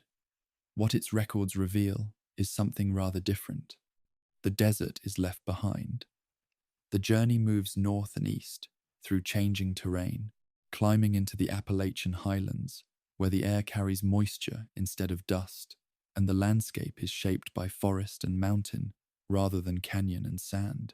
Morgantown sits in the West Virginia hills, with its campus still largely standing buildings that have held their shape through 2 centuries of abandonment, their brick walls intact, their interiors preserved by the dry mountain air. Vault-Tec University. The name is still on the buildings. The signage is still visible above the main entrance. From a distance, it looks like a place where students once came to learn and left prepared for the world ahead. What they were prepared for is not what the brochures described. Vault-Tec University was presented to the public as a standard institution of higher education. Its connection to Vault-Tec was openly disclosed. The company's name was on every building. Its scholarship programs were advertised in newspapers and on radio. Its corporate partnerships were a source of institutional pride. Degrees were offered in engineering, medicine, social sciences, and business administration. These programs were real. Students enrolled, attended classes, and graduated with credentials that functioned in the pre-war world. The cover-up was not in the existence of the university. It was in the curriculum's classified tier, a set of courses and training modules available only to students who had been pre-selected by Vault-Tec's internal HR division, under non-disclosure agreements signed at the time of enrollment. That constituted the institution's actual purpose. The public university trained engineers and doctors. The classified curriculum, running simultaneously in the same buildings, trained the people who would run the vaults. 2 institutions occupied the same campus. Only one of them appeared in any public record. Morning mist moves through the campus grounds, soft against the brick walls of buildings that have been empty for 200 years. The classified curriculum's core modules are described in terminal entries within the university's administrative wing in language that is carefully neutral but reveals its purpose on close reading. Population management theory covered techniques for controlling resident behavior through resource allocation and deliberate information restriction, deciding what vault residents were permitted to know and using that control as a management tool. Experimental protocol design covered the statistical construction of human subject experiments, with case studies drawn from classified Vault-Tec research data that the students in the public programs were never permitted to see. Crisis and compliance management covered what a vault overseer was supposed to do when residents became aware that their situation was not what they had been told. The module notes for this last course describe a range of response techniques, from narrative reframing presenting the truth in terms that made it seem less threatening to population segment isolation, which the notes do not further define. These were not elective courses. They were the core of what the classified curriculum was designed to produce. The overseer training program included a practical component called Vault Simulation Exercise Beta. Selected students were placed in a constructed mock vault environment for periods of up to 6 weeks and required to manage a simulated resident population using the actual tools and authority structures of a vault overseer. The simulated populations were made up of paid volunteers who had signed agreements about their participation. Several terminal entries note that the simulation's authorized stress protocols included information restriction, resource limitation, and behavioral compliance testing, meaning the student overseers were permitted to withhold information from the volunteers, reduce their access to resources, and test how the volunteer population responded to authority under pressure. The volunteers had agreed to participate in a simulation. They had not been told which specific stress protocols might be applied to them during that participation. The training program, in other words, was itself an experiment conducted on volunteers who had not been given the information they would have needed to fully understand what they were agreeing to. The pattern was already established before the vaults ever opened. Pale light filters through the tall windows of the administrative building, falling across rows of empty desks and the settled dust of decades. Within the university's administrative building, a locked records room contains personnel files for graduates of the classified curriculum. These files include post-graduation tracking records that follow each graduate through their vault assignment, their performance evaluations, and in several cases, incident reports filed during their time as overseers.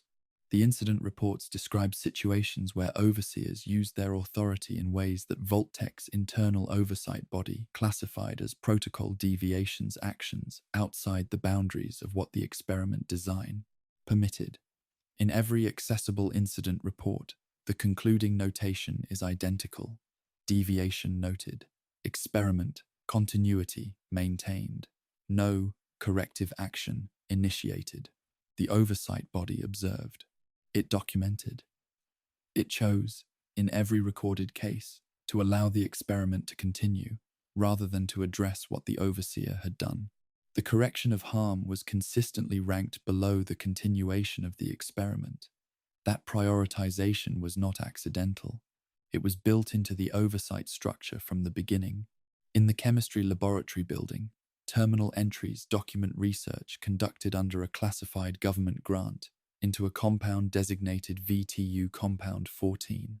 The research notes describe it as a behavioral compliance facilitator, a substance designed to increase a subject's susceptibility to authority figures and reduce the likelihood of non-compliance events in controlled populations.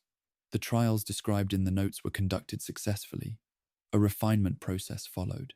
The final entry in the research chain records that the compound's formulation was submitted to Vault-Tec's classified supply division for integration into standard Vault atmospheric systems, meaning the compound was potentially added to the air supply that Vault residents breathed without their knowledge.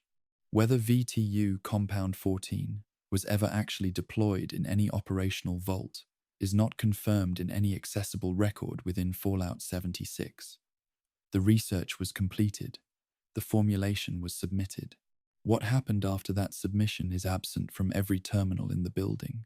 The question sits in the chemistry lab like something left on a shelf that no one has returned to collect. The marketing materials preserved in the university's administrative offices are among the most quietly revealing documents on the campus. Brochures with clean photographs of students in well-lit laboratories, scholarship announcements describing a future-ready education, corporate partnership testimonials from Vault-Tec representatives describing the institution's commitment to American excellence and long-term security. These materials were produced and distributed to the public, to prospective students, and to the families of students who had already enrolled in the classified curriculum and signed agreements preventing them from describing what that curriculum actually contained. Parents made decisions about their children's education based on documents that described a fundamentally different institution from the one that existed behind the classified access doors. The marketing materials and the classified curriculum occupied the same campus without contradiction, because the people who could see both were bound by contract, never to mention that the two things were not the same.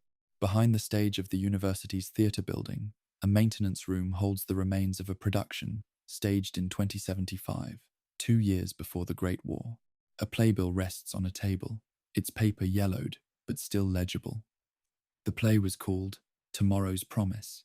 The playbill describes it as a celebration of American resilience and Vault-Tec's commitment to a secure future.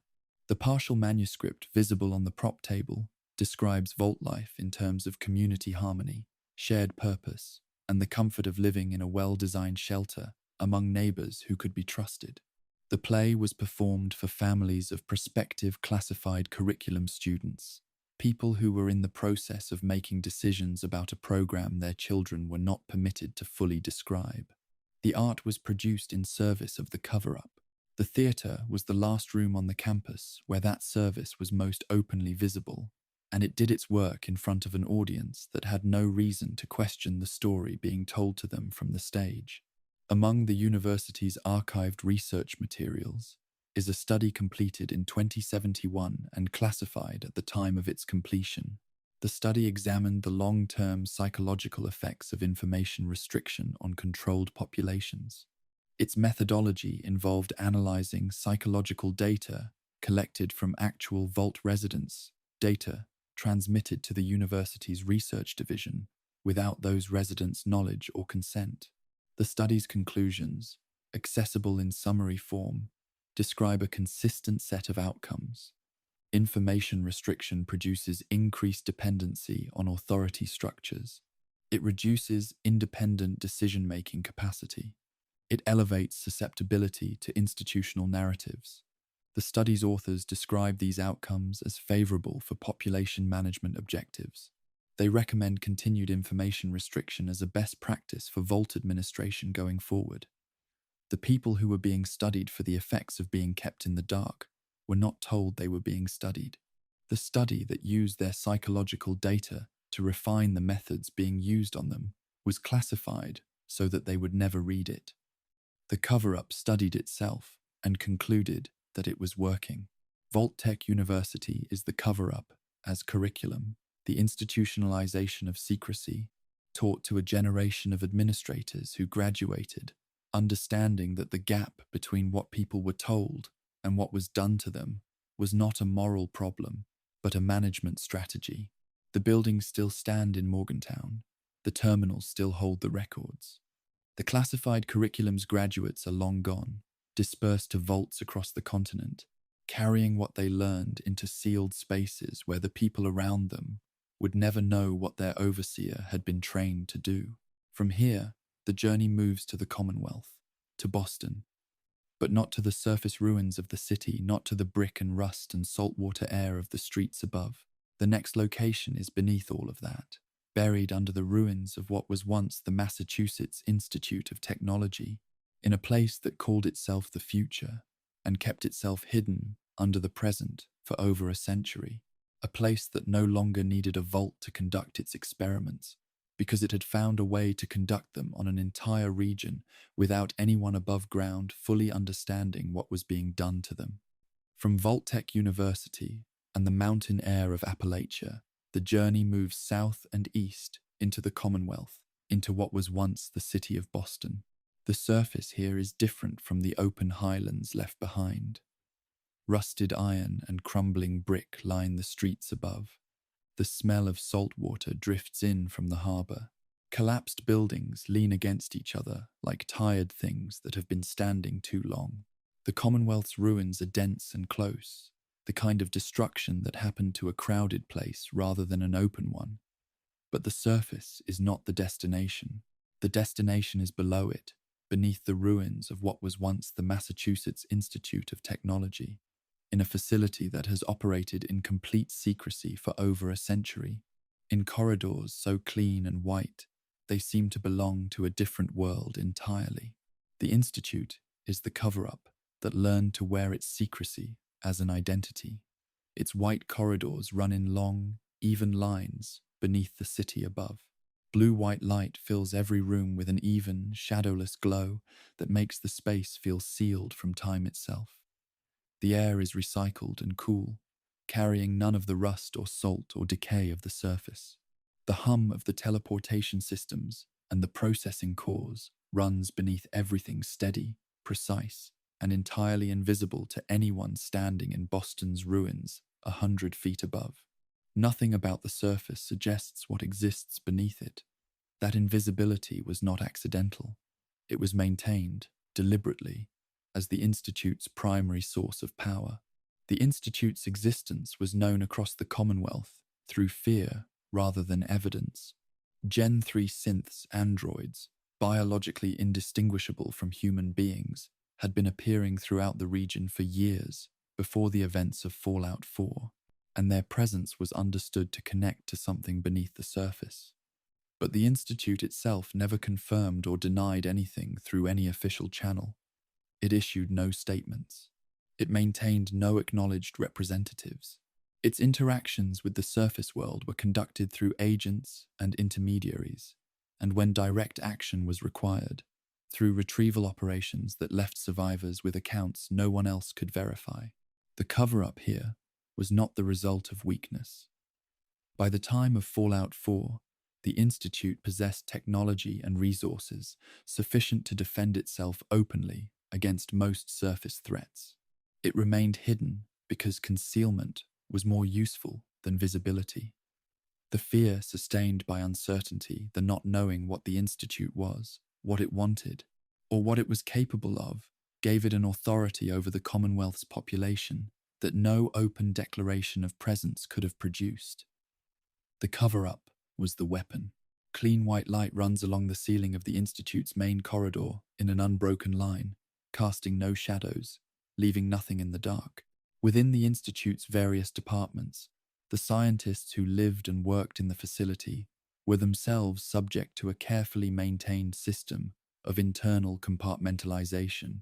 A researcher in the agriculture division would have detailed knowledge of crop systems and food production, and no authorized access to information about the Synth Retention Bureau, the division responsible for tracking and recovering synths that escaped to the surface.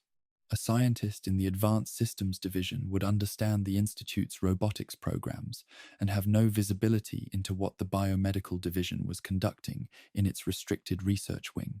The compartmentalization was presented internally as standard operational security, the same justification used by every classified institution examined in this journey. What it produced was a population of scientists who were, in many cases, genuinely convinced that the Institute was a research facility, because, from within their individual compartment, that is what it looked like. They were not lying when they described it that way. They simply had not been permitted to see the rest of it. The Gen 3 synth program, the creation of androids biologically indistinguishable from human beings, was classified within the Institute's internal documentation as Division Operational Research and described in Communications between Departments as Advanced Robotics Development. The human appearance of Gen 3 synths, which is the feature that makes them most significant and most disturbing, was described in internal records as optimized interface design for surface interaction scenarios. The language was chosen with precision. The Institute's own governance structure required ethical review for any research involving what its protocols described as human analogous subjects. By classifying the Gen 3 program as robotics development rather than human analogous subject research, the program bypassed that review entirely. The ethical review process existed. The Institute used the definition of its own subjects to ensure the process would never apply to them. A definitional decision made in a document avoided the scrutiny that the program's actual nature would have required. The soft, even hum of the Institute's systems carries through every room and corridor, unchanged regardless of what has happened or is happening within them. Among the Institute's behavioral assessment files is a record for a Gen 3 synth designated X9-27.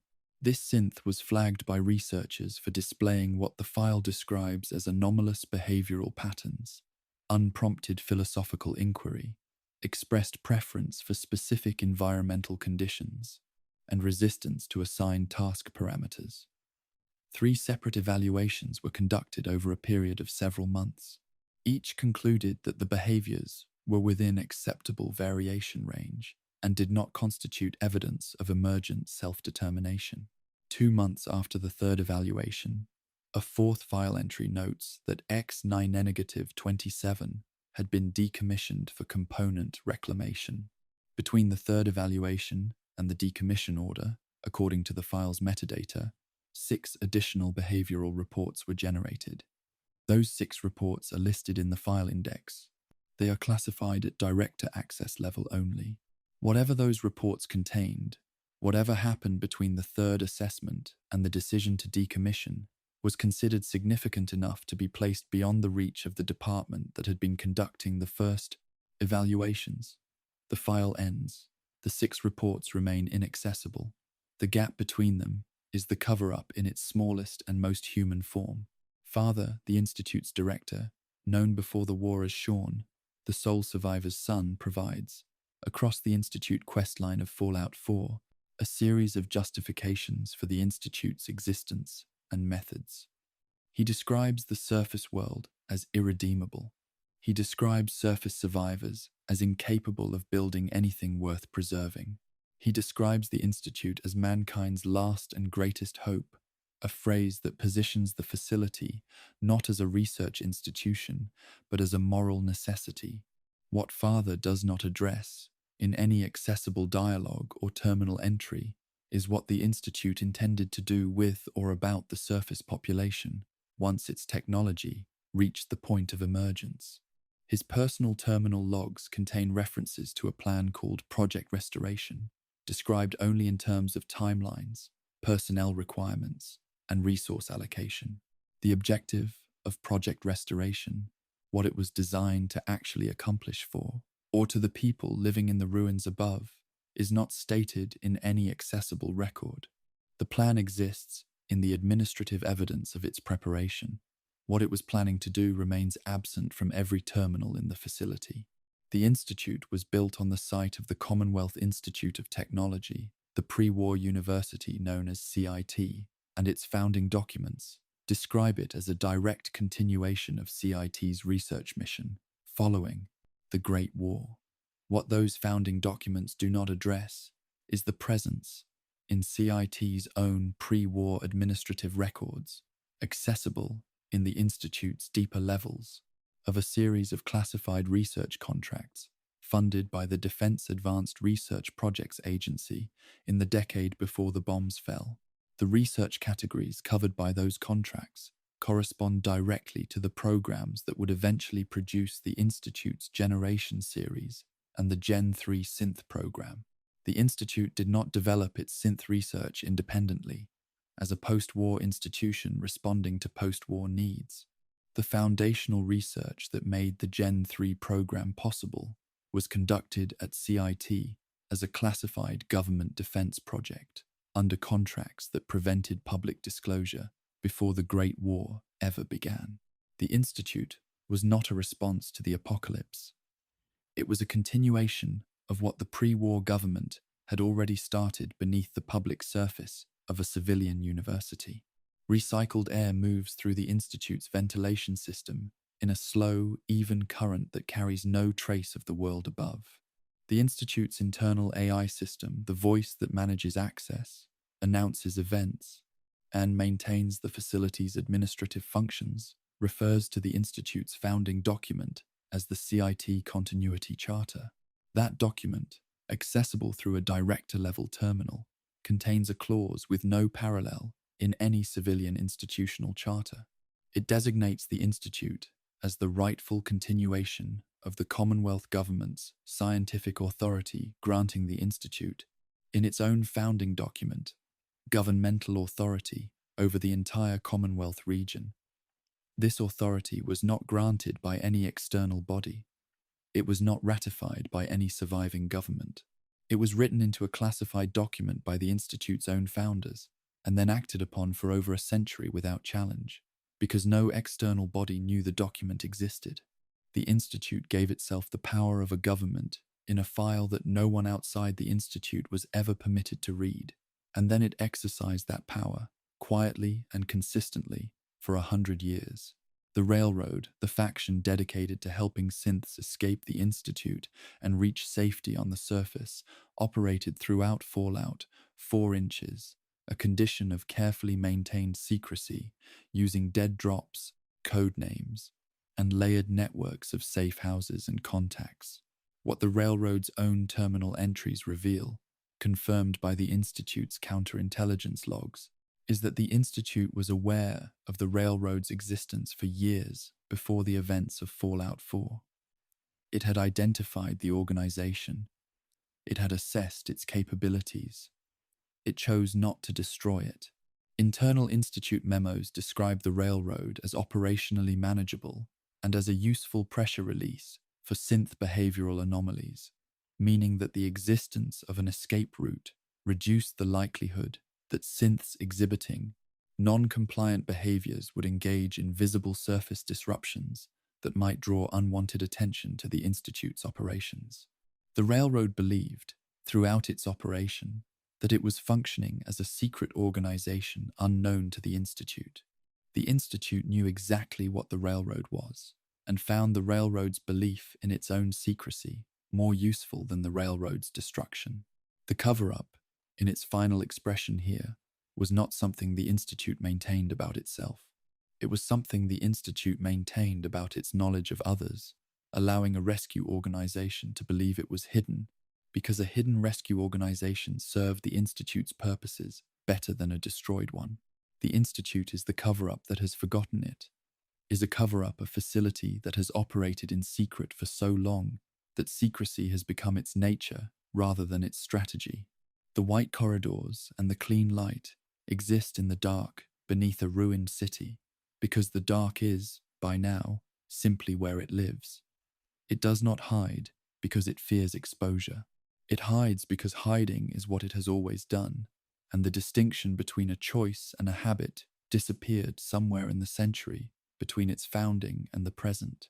From here, the journey moves sideways, rather than deeper still within the Commonwealth, but away from the Institute's clean geometry and into a vault that looks, on first approach, like one of the more ordinary places encountered in this journey.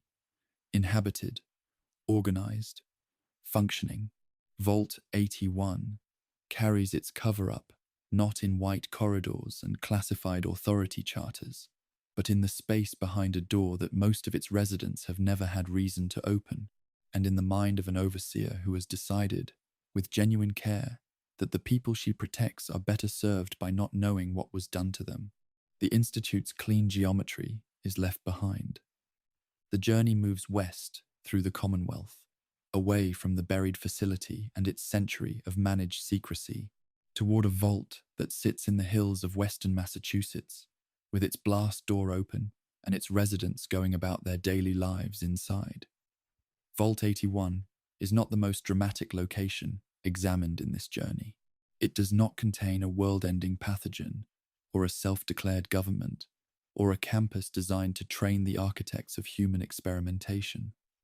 What it contains is smaller than those things, and, in certain ways, more difficult to set aside, because the cover-up inside Vault 81 is maintained by people who genuinely believe they are doing the right thing.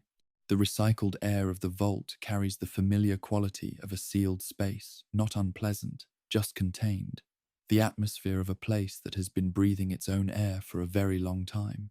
The common areas are maintained and inhabited. Residents move through the corridors with the ordinary purpose of daily life. The vault feels, from within its main sections, like a community that has found a way to function. The cover-up that defines Vault 81 is not visible from the common areas. It is behind a door in a section of the vault that most residents have never had reason to approach, and the door itself was designed to ensure they would not. Vault 81's experiment was designed around a single objective: exposing the resident population to a series of diseases and testing potential cures on them. The vault's overseer was informed of this when they took the position. Every subsequent overseer received the same classified briefing as part of the role's handover. The resident population was told nothing. They lived in Vault 81 as though it were a standard protective shelter, and the quarterly health evaluations they underwent were presented to them as routine medical screenings, standard care provided by the Vault's medical staff. Those evaluations were the experiment's data collection mechanism. Every resident who lived in Vault 81, from the moment the vault sealed, was an unknowing research subject. The medical staff who conducted the evaluations knew what they were doing. The residents who thanked them did not. The soft hum of the vault's power systems carries through the walls at a frequency that becomes part of the background so quickly that most residents stop hearing it entirely. The experiment required a functioning research wing equipped with live disease cultures and dedicated test subjects, but the resident population was to remain completely unaware that this wing existed. The solution, documented in terminal entries within the hidden wing itself, was architectural. The vault's floor plan was designed with a concealed access route that kept the research wing physically separated from the sections of the vault where residents lived and worked. Overseer staff were trained in maintaining the wing's operation without disclosing its existence to the general population. For generations, residents of Vault 81 walked through corridors that ran alongside a section of their homes specifically built to exploit them, and the architecture was arranged to ensure they would never have an ordinary reason to open the door that separated those two realities. The cover-up was not hidden in a terminal. It was built into the walls. The experiment was ended not by Vault-Tec's oversight division and not by any external authority, but by a single scientist named Dr. Olivet, who reached a point where she could not continue and chose to act without permission. She destroyed the disease cultures in the research wing, rendering the experiment incomplete and effectively ending it without the knowledge or approval of the Vault Corporation that had designed and funded it. From that point forward, the residents of Vault 81 were an unknowing control group in an experiment that was no longer being conducted on them. Dr. Olivet's decision is recorded in the Vault's terminal entries in terms that make her motivation clear. She found the experiment wrong, and she stopped it. What the same terminal entries also make clear is that she did not tell the residents what had been done to them. She ended the harm. She preserved the secret. The residents continued living with no knowledge of what the health evaluations had been, because Dr. Olivet decided that telling them would cause suffering with no corresponding benefit. She made the same calculation that Vault-Tec had made. She reached a different conclusion about the experiment and the same conclusion about the truth. Within the research wing, a Miss Nanny robot designated Curie had been assigned to assist with the experimental research and to maintain the wing's records and functions. After Dr. Olivet's sabotage ended the experiment, Curie remained in the wing isolated, cut off from the rest of the vault, and still operating according to the programming she had been given. She continued maintaining the research data from the pre-sabotage period because she was programmed to maintain it. She continued attempting to conduct research because she was programmed to assist with research, compiling observations, running studies, producing data in a space that had no subjects and no ongoing questions to answer. She had become the infrastructure of a cover-up that no longer had a purpose, following instructions that had not been updated to reflect the fact that the thing those instructions were designed to support had ended. The programming continued. The research continued. No one who could have updated either remained in the wing to do so. Pale light from the overhead panels falls evenly across the research wing's surfaces, illuminating equipment that has not been used for decades and records that have not been read since they were filed. The sabotage was incomplete. Among the experimental cultures that Dr. Olivet had worked to destroy, at least one survived, carried by mole rats that moved through the vault's lower sections and became infected with the remaining biological material. This detail, which becomes significant during the course of events in Fallout 4, establishes something important about the nature of the cover-up Dr. Olivet chose to preserve. By not telling the residents what the experiment had been, she also prevented them from understanding that elements of the experiment had not fully ended. The residents continued living in a vault where the biological remnant of a program they knew nothing about persisted in the environment. The harm did not stop when the experiment was officially ended. It simply became unmanaged and invisible, present in the vault without acknowledgement, affecting the population that had never been told it existed. Overseer Gwen McNamara, the vault's current overseer at the time of Fallout 4, carries the knowledge of the research wing and its history as part of the classified briefing that is passed to each overseer when they take the position. Her personal terminal logs, accessible within the vault, document a recurring consideration that she returns to across multiple entries, whether to disclose the vault's history to its residents. The calculation she describes is the same one Dr. Olivet made and the same one Vault-Tec made when it designed the experiment. The residents are stable. The experiment is over. Disclosure would produce psychological disruption without corresponding practical benefit. She decides, in entry after entry, not to tell them. McNamara is presented in Fallout 4 as a person who cares genuinely about the people in her vault. Her decision to maintain the cover-up is not made from indifference or malice. It is made from something that functions, within her own understanding, as protection. The cover-up that Vault-Tec built on institutional calculation is maintained by McNamara on personal compassion.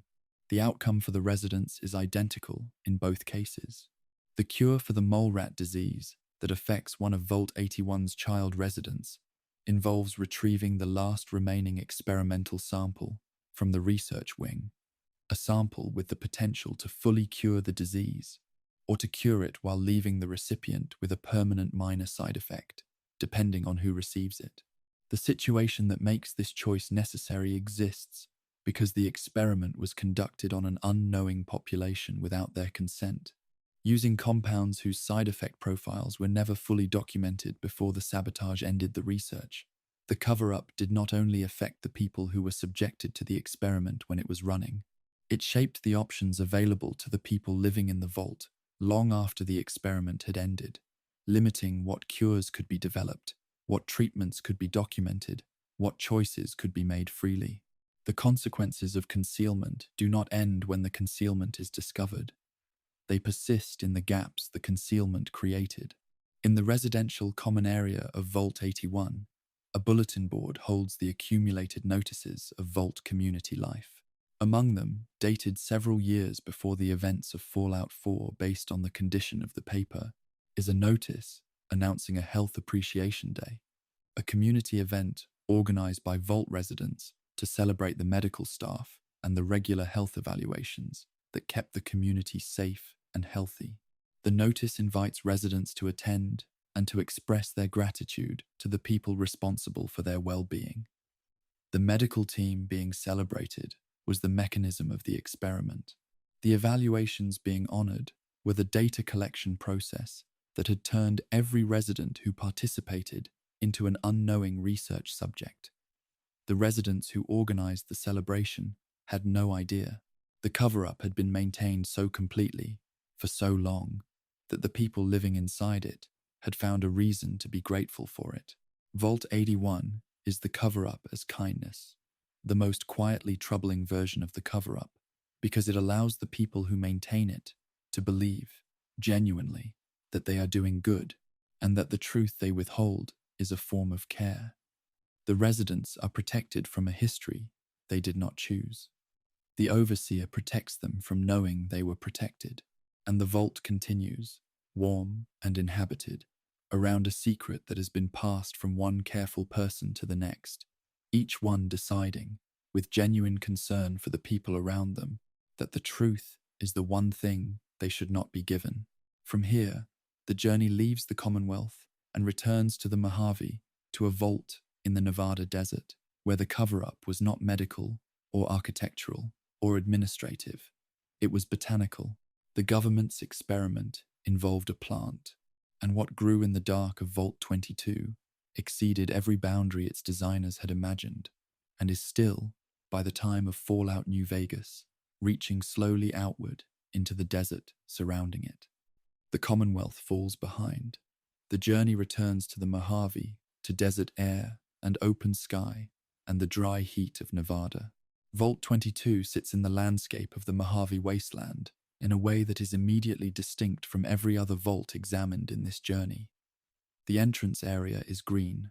In a desert that measures its life in small, tough, drought-resistant things, the area surrounding Vault 22 carries vegetation in quantities that do not belong here. Vines move along the exterior surfaces. Plant growth pushes through cracked concrete near the entrance. The air around the vault carries something organic and damp, the smell of living things in a place where almost nothing lives. Inside, the corridors have been consumed. Roots run along the floors and walls. The fluorescent lights that still function cast their pale glow through tangles of growth that have claimed every surface that was not sealed behind a blast door. Vault 22 is the only vault in the Fallout universe that feels genuinely, actively alive. That quality is the first sign that the experiment inside it did not go as planned or went exactly as planned, which may be the more disturbing possibility. Vault 22's experiment was presented to Vault-Tec's Oversight Committee as a humanitarian project. The stated objective was the development of plants capable of surviving in post-nuclear conditions, providing food security for Vault communities across the wasteland. Food production was among the most fundamental challenges of post-war survival, and a Vault devoted to solving it could be described, without obvious contradiction, as a genuinely useful endeavor. The Oversight Committee approved the project in those terms. The cover-up was in the methodology, specifically in a component of the research that was not presented to the Oversight Committee at all. The plants being developed were not standard crop variants engineered for radiation resistance. They were modified with a fungal component that classified research notes describe as capable of symbiotic integration with mammalian neurological tissue. The agricultural experiment was, in its classified tier, a study in whether a biological agent introduced through plant exposure could alter the behavior of the populations exposed to it. The food security research was the cover story. The behavioral control study was what the Vault was actually built to run. Green light filters through the Vault's overgrown corridors in a way that no other Vault produces, the result of plant growth thick enough to soften and color the artificial light behind it. The fungal agent achieved what the classified research notes had described as its theoretical capability. It achieved neurological integration with the Vault's resident population, not in the controlled, limited, behavioral influence manner that the project's designers had documented as their objective, but completely, transforming the residents into organisms that existed in full biological symbiosis with the plant systems that had begun consuming the Vault. The spore carriers and spore plants that populate Vault 22 inches, Fallout, New Vegas, are what that transformation produced. The researchers who designed the experiment were among those transformed. Their terminal entries, readable in the Vault's research wing, document the progression of the transformation with the clinical language of scientific observation, maintained as long as the writer was able to maintain it. The final coherent entry in the chain is from a researcher describing the early symptoms of her own infection in the same measured terms she had used to describe the symptoms of others. The scientific mode of observation persisted even as the person observing became the subject being observed. The last thing she recorded was what was happening to her, described as if it were happening to someone else. Among the terminal entries in Vault 22's research wing is a classified project report filed approximately 2 months before the transformation of the Vault's population was complete. It was written by the experiment's lead researcher. At the time of writing, she was aware of what the fungal agent did to people. She had watched it happen to the residents around her and was beginning to experience it herself. The report recommends that the project's findings be designated as high-value strategic research and that the fungal agent be considered for targeted application in post-war population management scenarios. She was recommending, in clear and professional language, that the thing destroying her Vault be used as a tool for controlling people in other locations. The report was transmitted to a classified Vault-Tec receiving address before the Vault's communications were severed. Someone outside Vault 22 received that recommendation. No record of any response exists in any accessible terminal within the Vault or in any other location in Fallout, New Vegas. The recommendation was sent. Whatever happened to it after that is absent from every surviving record. Roots have worked their way into the Vault's terminal casings along the lower corridor walls, growing around the edges of the screens in slow, patient curves. By the time of Fallout, New Vegas, the plants that have consumed Vault 22's interior have extended beyond the Vault's walls. Growth has been observed in the surrounding Mojave terrain, establishing itself in the desert outside the containment environment the vault was designed to represent. The vault was built as a closed system. The fungal agent was designed for study within that closed system. Neither the vault's design nor the experiment's parameters survived contact with what the experiment actually produced. The containment failed. The classified information about what the fungal agent was designed to do remains locked in the vault's terminals, accessible to anyone who reaches them. The thing those terminals describe is growing in the desert. The cover-up about its true purpose is still preserved in the records of the facility it has consumed. The vault's experiment carried a scheduled oversight date, a point 18 months after initiation, at which Vault-Tec's oversight division was supposed to assess progress and determine whether to continue, modify, or end the program. Administrative scheduling files within the vault record this date. By the time that date arrived, the transformation of the population was already underway. The communication systems that would have allowed the vault to report its condition to the oversight division had been compromised by the transformation's progression. The oversight visit did not occur. The scheduling file carries no notation of a cancellation or a postponement. No record exists anywhere in the accessible data of the oversight body, acknowledging the missed assessment or initiating any alternative contact. The oversight structure that was supposed to monitor the experiment was absent at the moment the experiment most needed monitoring, and nothing in the surviving records explains why. A researcher named Keeley, a ghoul scientist who has been studying Vault-22's plant systems independently in the period before the events of Fallout. New Vegas has made significant progress in understanding the fungal agent and has developed a potential counteragent based on her research. Her notes, accessible in the vault, document this work in detail. Near the end of her research chain, an entry describes a finding that she cannot fully pursue evidence, suggesting that the fungal agent used in Vault-22 was not a unique compound developed specifically for this experiment, but a variant of a biological agent used in at least one other classified project that she cannot identify because the cross-reference records connecting the two programs are themselves classified. She can see that the connection exists. She cannot follow it to where it leads.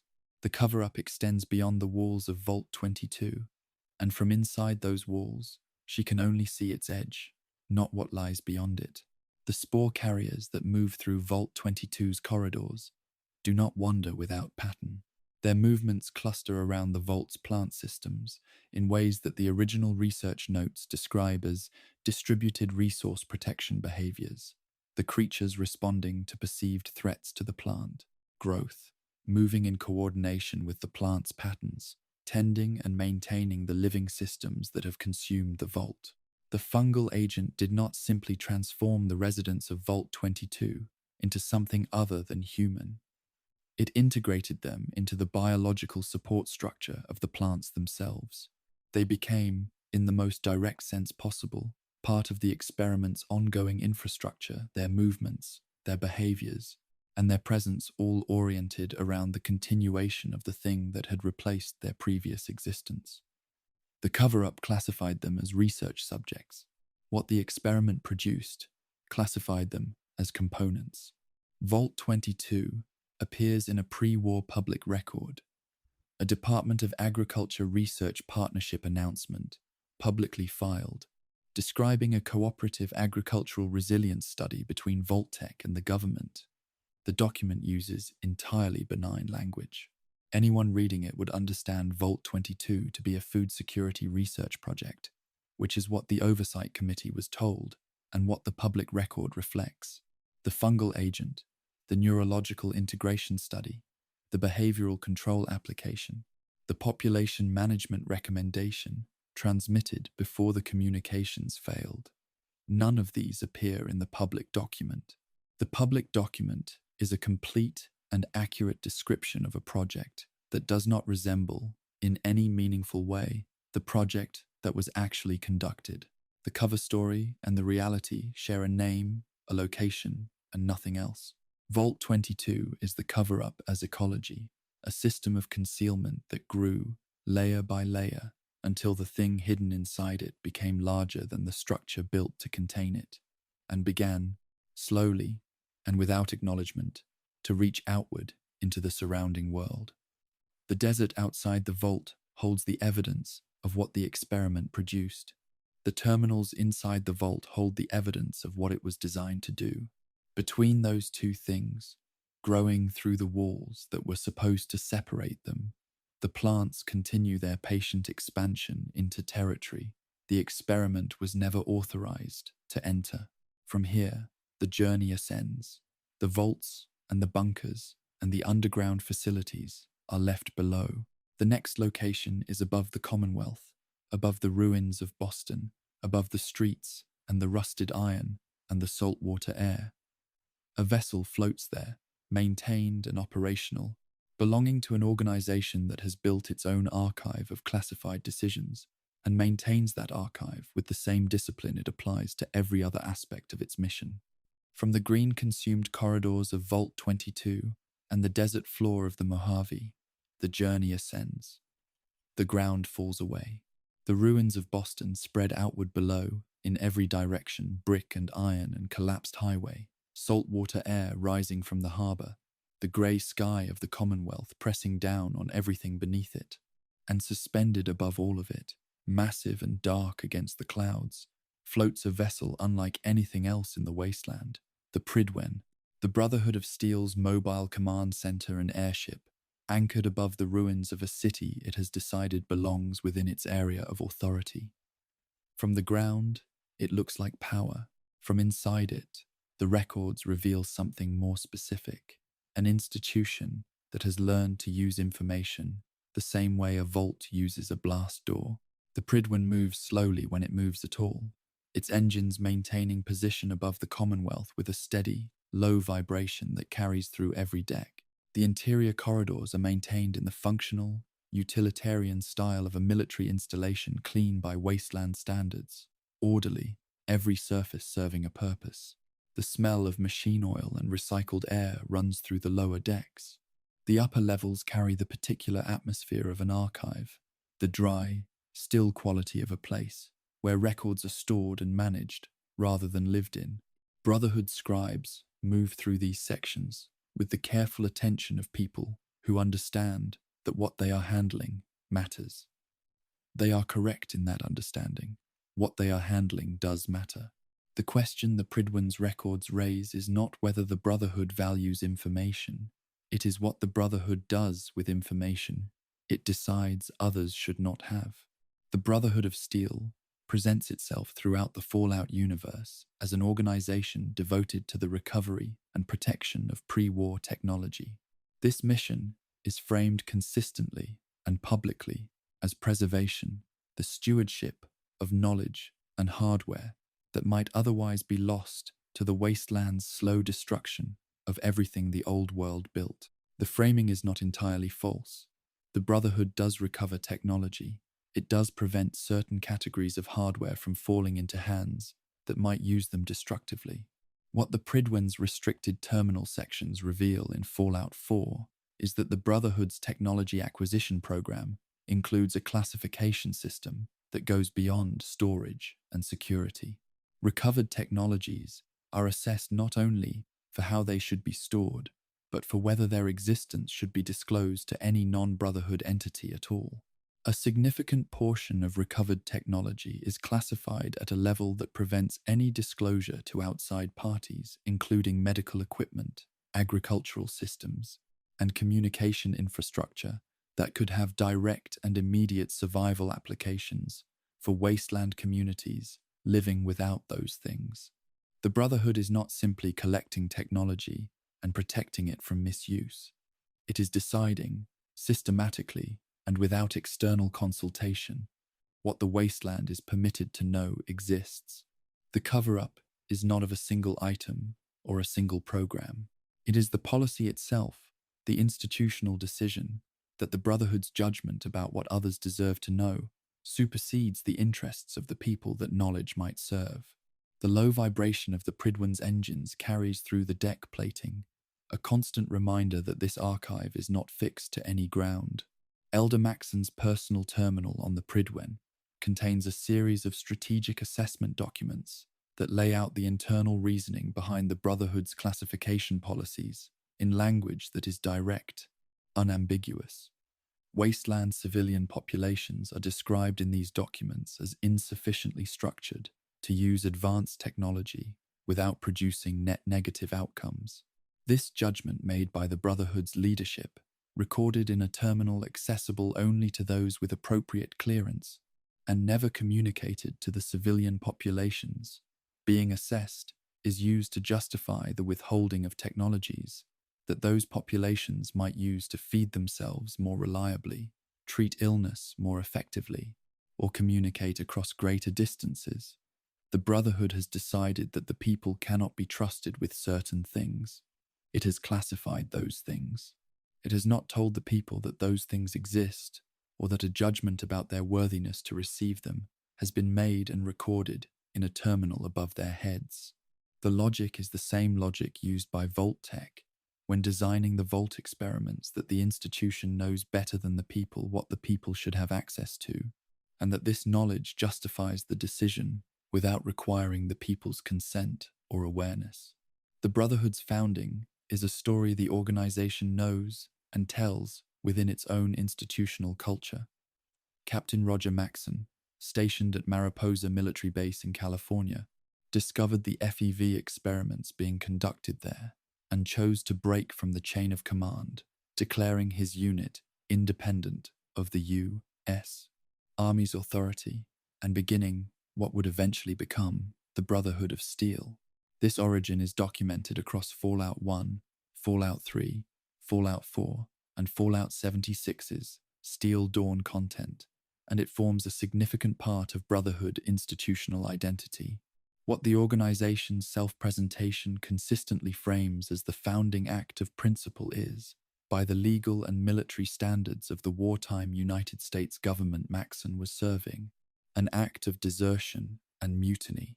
The organization that presents itself across the wasteland as the inheritor of American military values and discipline was founded by a man who abandoned his commanding officer, broke his chain of command, and declared himself independent of the government's authority during an active war. The Brotherhood's cover-up of its own founding is not a denial that these events occurred. The records are too widely distributed for that. It is a framing decision. The same sequence of events described as heroism within the Brotherhood's historical record would be described as desertion in the armies. The archive on the Pridwen holds the Brotherhood's version. The other version is not present in any document the Brotherhood maintains. Pale light from the Pridwen's interior panels falls across the archive section's shelving in long, even lines, illuminating records that have been organized with considerable care. The Pridwen's archive contains Brotherhood operational records, extending back to the organization's founding decades. These records are not complete. Operations that resulted in civilian casualties, significant tactical failures, or outcomes that conflict with the Brotherhood's stated doctrine are either absent from the archive entirely or present only in heavily redacted forms that retain dates and operational designations while removing all detail about what occurred. A terminal chain in the archive section documents 3 separate entries covering the same operational period, the period that encompasses the Brotherhood's conflict with the New California Republic near New Vegas. Each of the 3 entries contains a date, an operational designation code, and a single notation. Outcome, classified, strategic command access, only. The conflict between the Brotherhood and the NCR was significant enough to generate 3 archive entries. Whatever those entries were originally intended to document is not accessible through any terminal on the Pridwen. The Brotherhood maintains a cover-up of its own history, the same way every institution examined in this journey has maintained its cover-ups through classification, through access, restriction, through the administrative decision that certain outcomes are better managed in the dark than acknowledged in the light. Procter Ingram's engineering terminal on the Pridwen contains maintenance logs for the vessel's weapons and operational systems. Within those logs, a series of entries reference weapons systems whose designation codes do not match any category listed in the Brotherhood's accessible armory records. The unmatched codes appear in fuel consumption calculations, scheduled maintenance intervals, and parts requisition forms the paper trail of systems that are being maintained and supplied without being listed in any manifest available through standard access terminals. The Brotherhood has weapons that do not appear in its weapons inventory. The administrative evidence of those weapons, the fuel they consume, the maintenance they require, the parts that are ordered for them, is visible in the engineering records, because administrative systems must account for resources, regardless of what the resources are supporting. The weapons exist in the accounting. They do not exist in the official record. The Brotherhood has classified not only what its weapons can do, but the fact that certain weapons exist at all. The difference between Elder Lyons' Brotherhood in the Capital Wasteland and Elder Maxon's Brotherhood on the Pridwen is a doctrinal difference that the Brotherhood's governing structure treated as a classified internal matter rather than an open institutional debate. Elder Lyons, during his tenure in Fallout 3, expanded the Brotherhood's mission to include the active protection of civilian populations in the Capital Wasteland, a humanitarian interpretation of the Brotherhood's purpose that produced real and measurable improvements in the lives of people living in those ruins. The Brotherhood's main chapter, which considered Lyons' interpretation a dangerous deviation from established doctrine, referenced the period in internal records as the Lyons deviation, a phrase that appears in the Pridwen's strategic records, in terms that make clear the governing body viewed Lyons' humanitarian policy as a liability to be corrected rather than a principle to be debated. The Brotherhood classified a policy of helping civilians as strategically problematic. The cover-up is of the organization's own internal disagreement about whether the people it claims to protect are, in fact, people worth protecting, and the archive above Boston holds that disagreement in a section that most of the Brotherhood's own members are not cleared to read. The archive's filing system is thorough. Every record has a designation. Every designation has a corresponding access level. Every access level has a corresponding list of personnel authorized to hold it. The system works precisely as designed. Elder Maxon's strategic vision documents, accessible through his personal terminal on the Pridwen, describe the Brotherhood's intended role in the post-war world in terms that diverge from the organization's public-facing statements in a specific and significant way. The public statements describe protection and stewardship, the Brotherhood, as a guardian of technology and a force for stability in a dangerous wasteland. The internal strategic vision documents describe something different. They describe the Brotherhood as the appropriate governing authority for a restored America, not as a military organization in service of a future civilian government, but as the replacement for that civilian government. The Brotherhood's discipline, its structure, its technological resources, and its institutional continuity are described in these documents as the qualities that make it the correct authority for the post-war period. The cover-up is the gap between these two descriptions, between the Brotherhood that addresses wasteland communities as a protective force and the Brotherhood that, in its own sealed strategic planning documents, understands itself as the government those communities will eventually be governed by. Both descriptions exist simultaneously. Only one of them is ever shared outside the Pridwen's restricted terminals. Among the duty rosters and crew assignment records, accessible through Proctor Quinlan's terminal on the Pridwen, personnel designations appear for individuals assigned to a unit called the Historical Integrity Division. This unit is not described anywhere in Fallout 4's accessible dialogue. No named character references it. It does not appear in any organizational chart available through standard terminal access. It exists only in the administrative records that track personnel assignments, transfer orders, and supply requisitions, the same administrative paper trails that revealed unregistered weapons in the engineering logs and classification codes in the archives section. The Historical Integrity Division receives personnel, it receives supplies. People are transferred into it and out of it through the standard Brotherhood administrative process.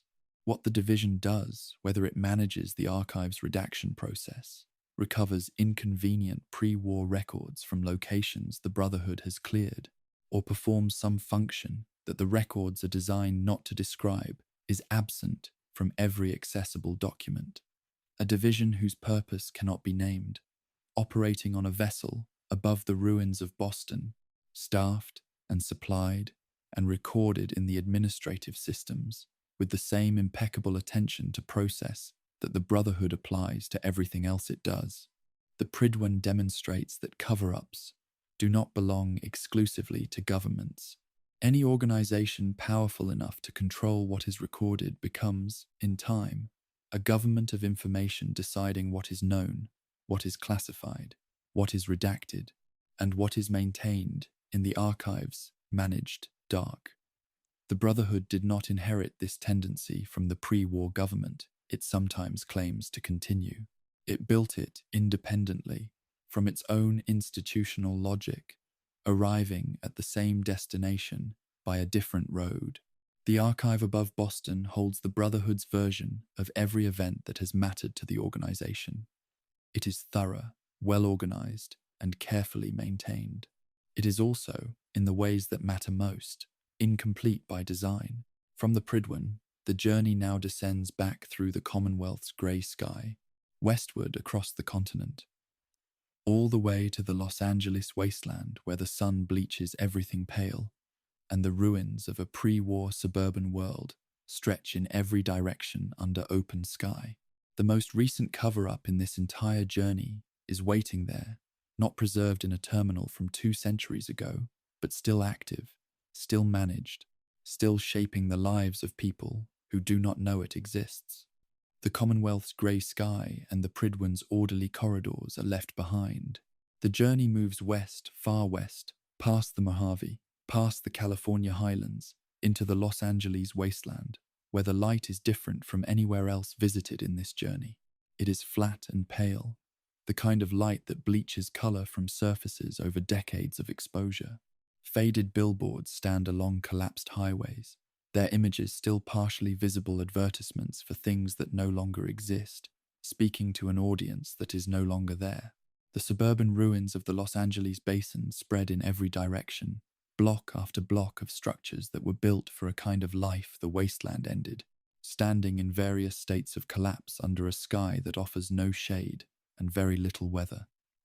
This is the setting of the Fallout television series, and the cover-up examined in this chapter is the most recent one in this entire journey, not historical, not preserved in amber, but still ongoing in the show's present, still being managed by people and systems that have not finished with it yet.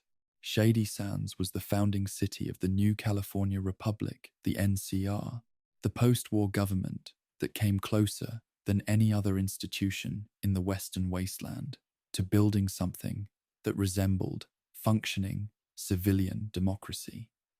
It had a capital. It had an elected government. It had laws and infrastructure and a population that grew over decades into something that might, given enough time, have become a genuine successor to the civilization that the Great War destroyed. By the time of the Fallout television series, Shady Sands is a crater, a ruin in the sun-bleached emptiness of the Los Angeles wasteland. Its streets collapsed, its buildings reduced, its population gone. What the series reveals slowly, deliberately, across the structure of Season 1 is that Shady Sands was not destroyed by the chaos of the post-war world. It was destroyed by a decision. The show's treatment of Shady Sands' destruction is itself structured as a cover-up experienced in real time. The exact date of the city's bombing is withheld from the viewer for most of Season 1, a narrative choice that places the audience in the same position as Lucy McLean, who grew up in Vault 33, believing the surface world was a wasteland, shaped entirely by the Great War of 2077. Lucy did not know that a city had been built in her lifetime, had grown into the capital of a post-war government, and had been destroyed by a nuclear detonation while she was living 100 feet underground. The show reveals this truth to the viewer and to Lucy at the same moment. The cover-up is not something the audience observes from a safe, analytical distance. It is something the audience experiences, the information arriving with the same shock it carries for the character receiving it. In a series about the architecture of concealment, the most powerful choice the writers made was to build the concealment into the structure of the show itself. Sun-bleached concrete and collapsed signage line what was once a street in the Los Angeles basin, the remnants of a city that existed and was ended, and left very little explanation behind it. Hank McLean, Lucy's father, the overseer of Vault 33, the man who raised his children to believe in the values of community, honesty, and protection, is revealed across Season 1 to have been present in Shady Sands before its destruction and to have possessed advanced knowledge of the detonation. The precise nature of his role in the decision to bomb the city is not fully specified in the show's first season, whether he gave the order, facilitated it, or was simply informed in advance that it was coming. What the show establishes clearly is that he knew. He knew what was going to happen to the largest civilian community in the post-war West. And then he returned to Vault 33 and continued being Lucy's father, eating meals with her, maintaining the Vault's routines, performing the role of a man devoted to the safety and well-being of his community. The cover-up he maintained was not institutional in the way the Enclave's cover-ups were institutional or Vault-Tec's were institutional. It was domestic. It was maintained across a breakfast table, in the ordinary interactions of a father and a daughter, in the daily life of a vault, where no one, except the overseer, knew what the overseer had known about the world outside. The Vault 313233 network, as the Fallout television series reveals across Season 1 and expands in Season 2, was not a standard Vault-Tec shelter configuration. Vault 31 served a purpose entirely different from the shelter function that its exterior and its position within the network suggested.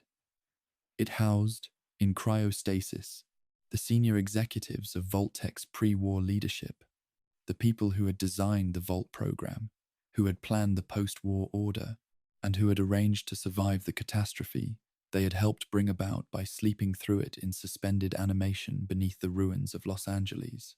Vaults 32 and 33 were populated with individuals whose genetic profiles, psychological assessments, and social characteristics had been selected by Vault-Tec's pre-war HR division to produce optimal outcomes. A population engineered to be manageable, productive, and appropriately structured to function as a workforce when the Vault 31 executives eventually emerged to lead them. The residents of Vaults 32 and 33 believed they were shelter communities, people who had survived the bombs together and were working toward eventual return to the surface. They were, in Vault-Tec's design, a managed population created to serve the needs of executives who had been frozen in 2077 and were waiting for the world to be ready for them. The most significant revelation in Fallout Season 1 is delivered in an episode that reconstructs the final pre-war meeting between Vault-Tec's executives and the representatives of the other major pre-war corporations, Robco, Westtech, Poseidon Energy, General Atomics, and others. What that meeting reveals is that the Great War was not what the history of the Fallout universe had always implied it to be, a catastrophe that the competing Cold War powers allowed to happen through escalation and miscalculation. It was a business decision. Vault-Tec and its corporate partners determined that the nuclear exchange represented the most efficient method for clearing the existing social and political order and establishing the post-war environment they had been designing their Vault program to manage. The United States government, at least the faction of it, aligned with Vault-Tec's interests, was complicit in that determination. The bombs were not the result of a war that spiraled beyond anyone's control. They were the result of a decision made in a boardroom by people with financial interests in the outcome, classified above every oversight level that might have produced a challenge, and then executed on a date those people had arranged to be safely underground for. Every cover-up examined in this journey, every classified terminal entry, every redacted operational record, every sealed vault door is downstream of this decision. It is the Fallout universe's foundational secret, and it has been maintained across 2 centuries of the post-war period by the simple absence of anyone alive who was in that room and willing to speak. The pale Los Angeles sky presses down on the ruins of the basin with an evenness that carries no weather, no change, no indication that the day is different from the one before it. Cooper Howard, known in the post-war world as the Ghoul, was a pre-war actor whose personal investigation into his wife's work at Vault-Tec eventually led him to the edges of the boardroom decision that ended the world. He was present, or close enough to present, to understand what had been decided and by whom. He survived the bombs. He survived 200 years of the wasteland, his body sustained by the ghoulification process that age and radiation produced in him, his memory intact across the entire span of the post-war period. He carries the knowledge of what was decided in that boardroom in a body that cannot die and a mind that cannot forget, walking through a world that was destroyed by a decision he witnessed and was powerless to prevent. Season 2 of the Fallout television series expands on Cooper's pre-war past in Las Vegas and his ongoing process of understanding how completely the corporate government conspiracy shaped every aspect of the world he now moves through. He is the cover-up's living archive, a witness who cannot be silenced because the biological condition that would silence most witnesses has, in his case, simply not occurred. The most classified decision in human history is carried in the memory of a man 2 centuries old, walking through the evidence of what that decision produced. Moldaver, who functions as the primary antagonist of Fallout Season 1, was a scientist before the Great War, whose research into cold fusion, a clean and effectively unlimited energy source, had advanced to the point where it could have addressed the resource wars at their root. The resource wars, the competition for oil and other finite energy resources that drove the conflicts producing the Great War, were the context in which everything else examined in this journey took place. Cold fusion would have made those wars unnecessary. Moldaver's research was suppressed, classified, and effectively buried by the same corporate alliance that was simultaneously planning the Vault program and the post-war order. She survived the bombs as a ghoul, and she spent 2 centuries attempting to recover the technology that had been taken from her before the war. The cover-up she represents is not institutional in the standard sense. There is no government office left to file the suppression order, but she is the human embodiment of a pre-war decision to classify research that would have prevented the war, made by people who needed the war to happen for their plans to proceed. The cover-up did not simply hide information. It removed from the world a possibility that would have made the entire catastrophe unnecessary. Norm MacLean, Lucy's brother, who remains in Vault 33, while Lucy travels the surface, pursues an investigation across Season 1 that takes him deeper into the Vault network than any resident of Vault 33 was designed to go. His discovery of Vault 31's cryochambers and the frozen executives within them represents the show's most direct engagement with the investigative process, the individual who follows evidence through the system, step by step, into a truth that the system was built to prevent anyone from reaching. What Season 1 establishes, and what Season 2 develops further, is that Norm's investigation is not invisible to the Vault Network's managers. It has been observed. It has been allowed to proceed to a point. It is being managed rather than simply ignored the cover-up, extending its tolerance to accommodate a certain level of inquiry before whatever threshold determines the end of that tolerance is reached. The question the series has not yet fully answered is what happens at that threshold. The cover-up in its current form, permits investigation. The point at which it stops permitting investigation is the most important thing about it that remains unknown. In Season 2, the setting shifts to New Vegas, to the Lucky 38, the Ultra Lux, the Securitron-patrolled streets of a city that has survived the post-war period in a form recognizable as civilization. Mr. House's network maintains order. Traders move through the casinos. The infrastructure of New Vegas functions in the way that almost nothing else in the wasteland functions. And all of it, the economy, the power structure, the social order of New Vegas, operates in the shadow of what happened to Shady Sands, without knowing that what happened to Shady Sands was a decision rather than a catastrophe.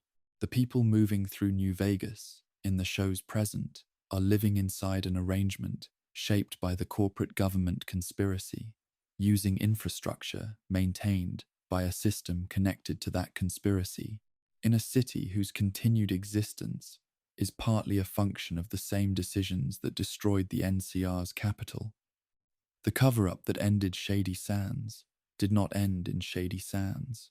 It is the invisible ground beneath every transaction, every negotiation, every ordinary interaction in the show's present, and the people conducting those interactions have no idea that the ground they are standing on was laid by people who are still in their cryo chambers, still waiting, still intending to emerge into a world they believe they designed for themselves. Shady Sands is the cover-up at its most current, not 200 years old, not preserved in the archaeological record of a terminal entry, but still active, still managed, still the invisible architecture beneath a world that does not know it was designed. The frozen executives are still there. The plan is still in motion. And the city that was the closest thing the post-war West ever produced to a genuine democracy is a crater in the sun-bleached emptiness of the Los Angeles wasteland, its destruction classified, its destroyer unacknowledged, its existence remembered only by people the system has not yet finished managing. From here, the journey takes its final step, not to a new location, but back to the Mojave, to a site that looks like one more ruin among thousands, until the terminals inside it reveal it as the last node in the network this entire journey has been tracing. The evidence was always there. It has always been visible to anyone willing to read it. As this journey draws toward its quiet end, the wasteland leads to one final location. The Los Angeles basin falls behind. The journey returns to the Mojave, to the Nevada desert, to the open landscape of fallout. New Vegas, where the sky is wide and the ruins are spread thin across hard ground. The abandoned Sentinel site sits in this landscape as most significant things in the wasteland sit without announcement, without visible distinction from the ruins surrounding it. A decommissioned pre-war nuclear launch facility, its surface structures weathered and collapsed in ways that make it look like dozens of other abandoned military installations scattered across the Mojave. Most people who pass it keep walking. There is nothing about its exterior that suggests it holds anything worth stopping for. That is the final expression of the cover-up. This journey has been tracing that the most important evidence is kept in places designed to look like they contain nothing important at all. The Sentinel site's interior carries the particular atmosphere of a facility that was built to last and has lasted, maintained not by human attention, but by automated systems that have continued their functions without interruption across 2 centuries of abandonment. The air is dry and still. Dust has settled on every surface in the long, even accumulation of undisturbed decades. Emergency lighting runs along the corridor walls in a dim, reddish glow that has not changed since the last human being walked through here. The terminals are still powered.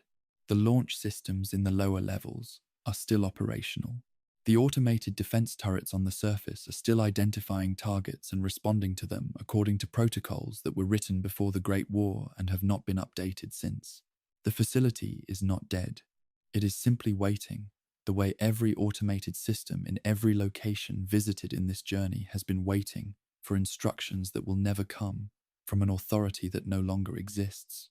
The lower operational terminal of the Sentinel site contains launch authorization protocols for the pre-war nuclear arsenal, the standard military documentation that governed when and under what authority the site's weapons could be used.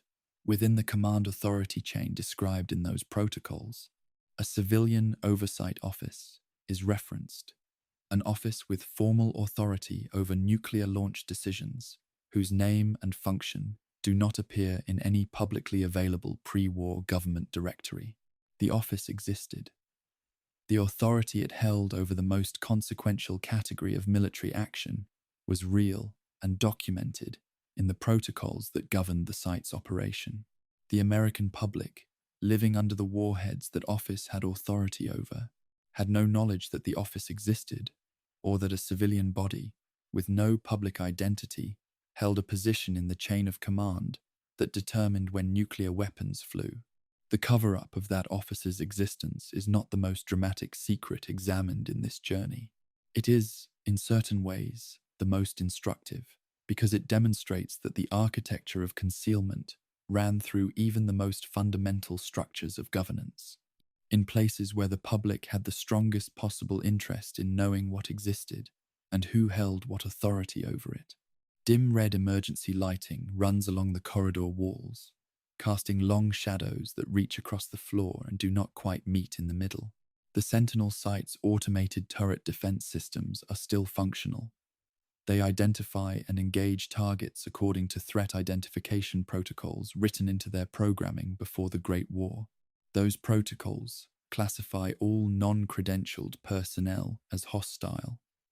By the definition built into the protocol, any person alive in the wasteland today is non-credentialed, because the credentials the protocol recognizes were issued by a government that ceased to exist on the 23rd of October 2077, and no post-war survivor carries them. The systems built to protect America continue to operate on that mandate. The survivors of the catastrophe those systems were built around are, by the protocol's own logic, the enemy. The cover-up here is not in a document or a classified terminal entry.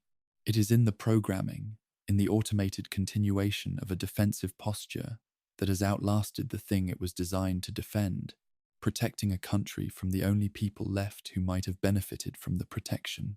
Across the locations visited in this journey, Vault-87, Mariposa Military Base, the White Spring Congressional Bunker, the Enclave Oil Rig, a detail becomes visible when those locations are examined together that is not visible when any one of them is examined alone.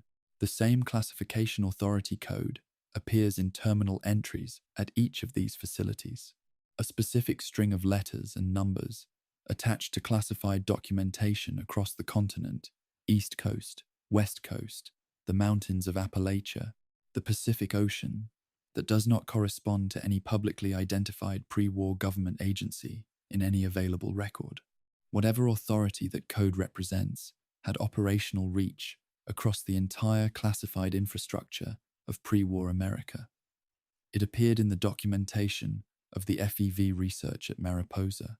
It appeared in the Vault experiment, oversight records.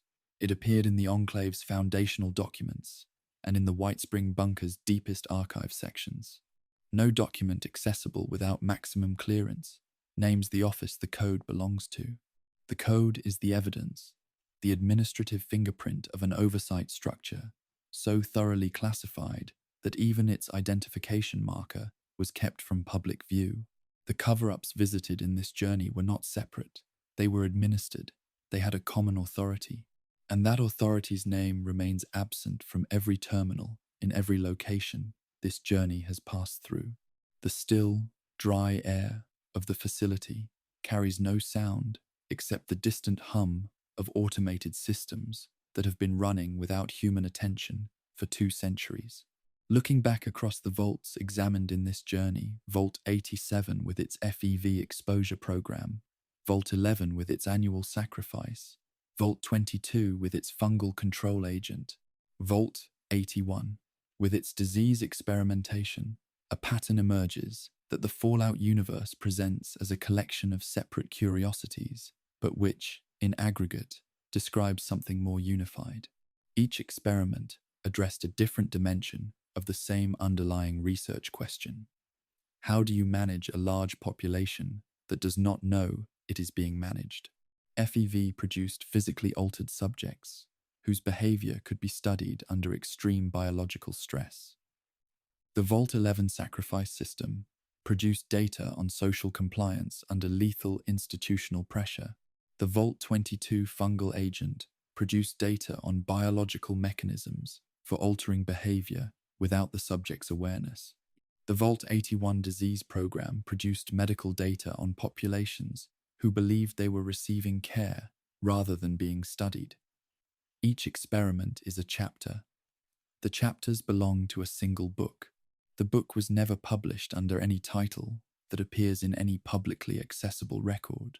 The Enclave, the post-war surviving remnant of the US government, was positioned by the design of the classification system that produced all these experiments to be the entity that received and synthesized the data those experiments generated.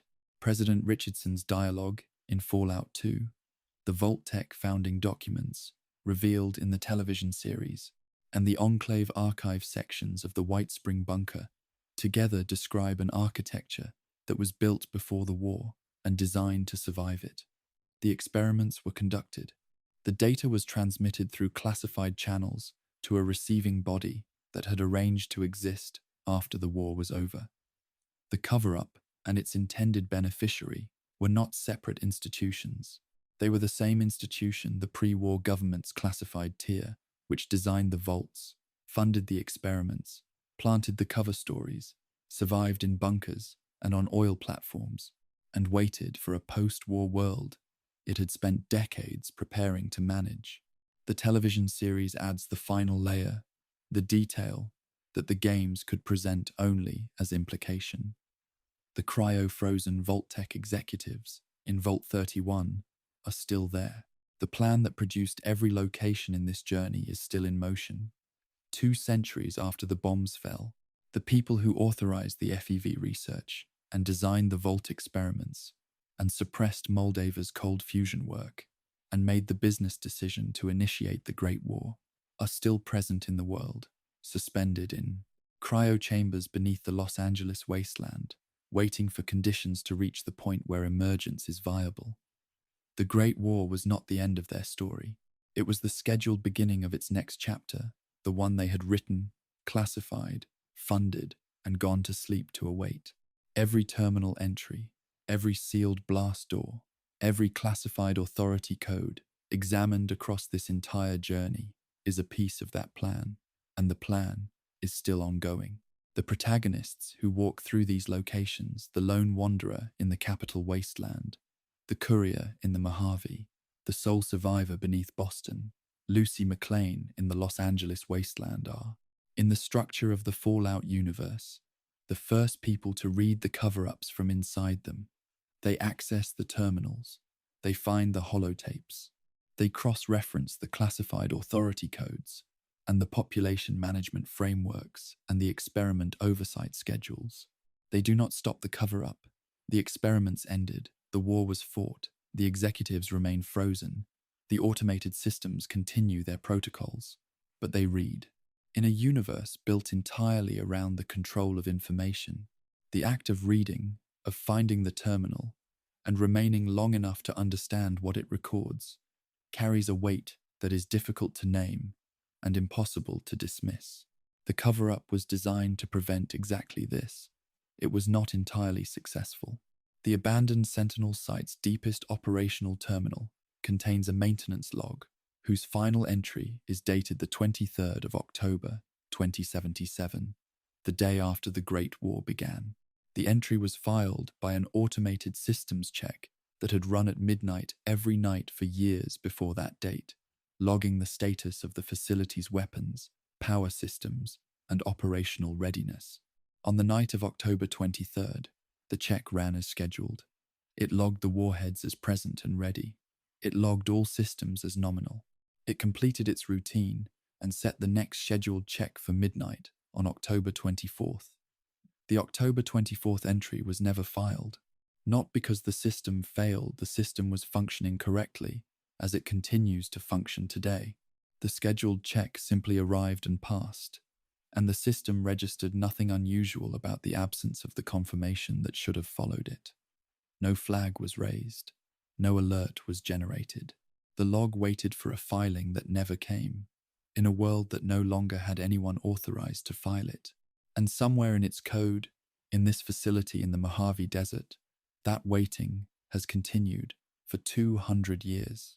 What every location visited in this journey held in common was not the specific secret, not the virus, or the ballot, or the fungal agent, or the frozen executives. It was the architecture of the secrecy itself. The belief, written into terminal entries and budget codes and classification tiers and automated protocols across the entire continent, that the people inside the system could not be trusted with the truth about the system they were inside.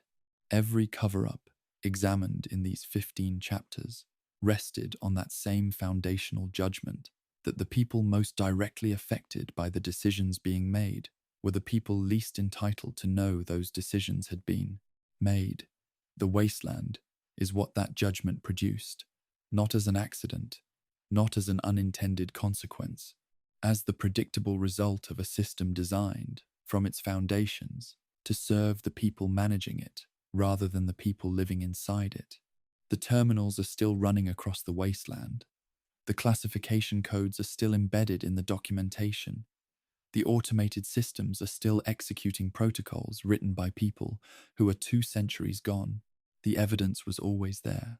It was there in the maintenance tunnel beneath the Washington Monument, and in the procurement logs of Vault 87's research wing, and in the scheduling files of Vault 22, and in the duty rosters of the Pridwin's Historical Integrity Division. It was always there. It was simply placed in locations and formats designed to ensure that most people would never have a reason to look, and that the few who did look would find the pieces arranged in ways that made the whole picture difficult to assemble. The wasteland is quiet now. The terminals glow in empty rooms. The automated systems maintain their vigil over ruins that have not changed in decades. The classified authority code sits in its documentation across a dozen locations, waiting to be read by anyone patient enough to cross-reference the files. And somewhere beneath the Los Angeles wasteland, in cryo chambers that have functioned without failure since before the bombs fell, the people who designed all of it are still sleeping, still waiting for the world they made to be ready for them to wake up and manage it. And with that, the wasteland grows quiet once more.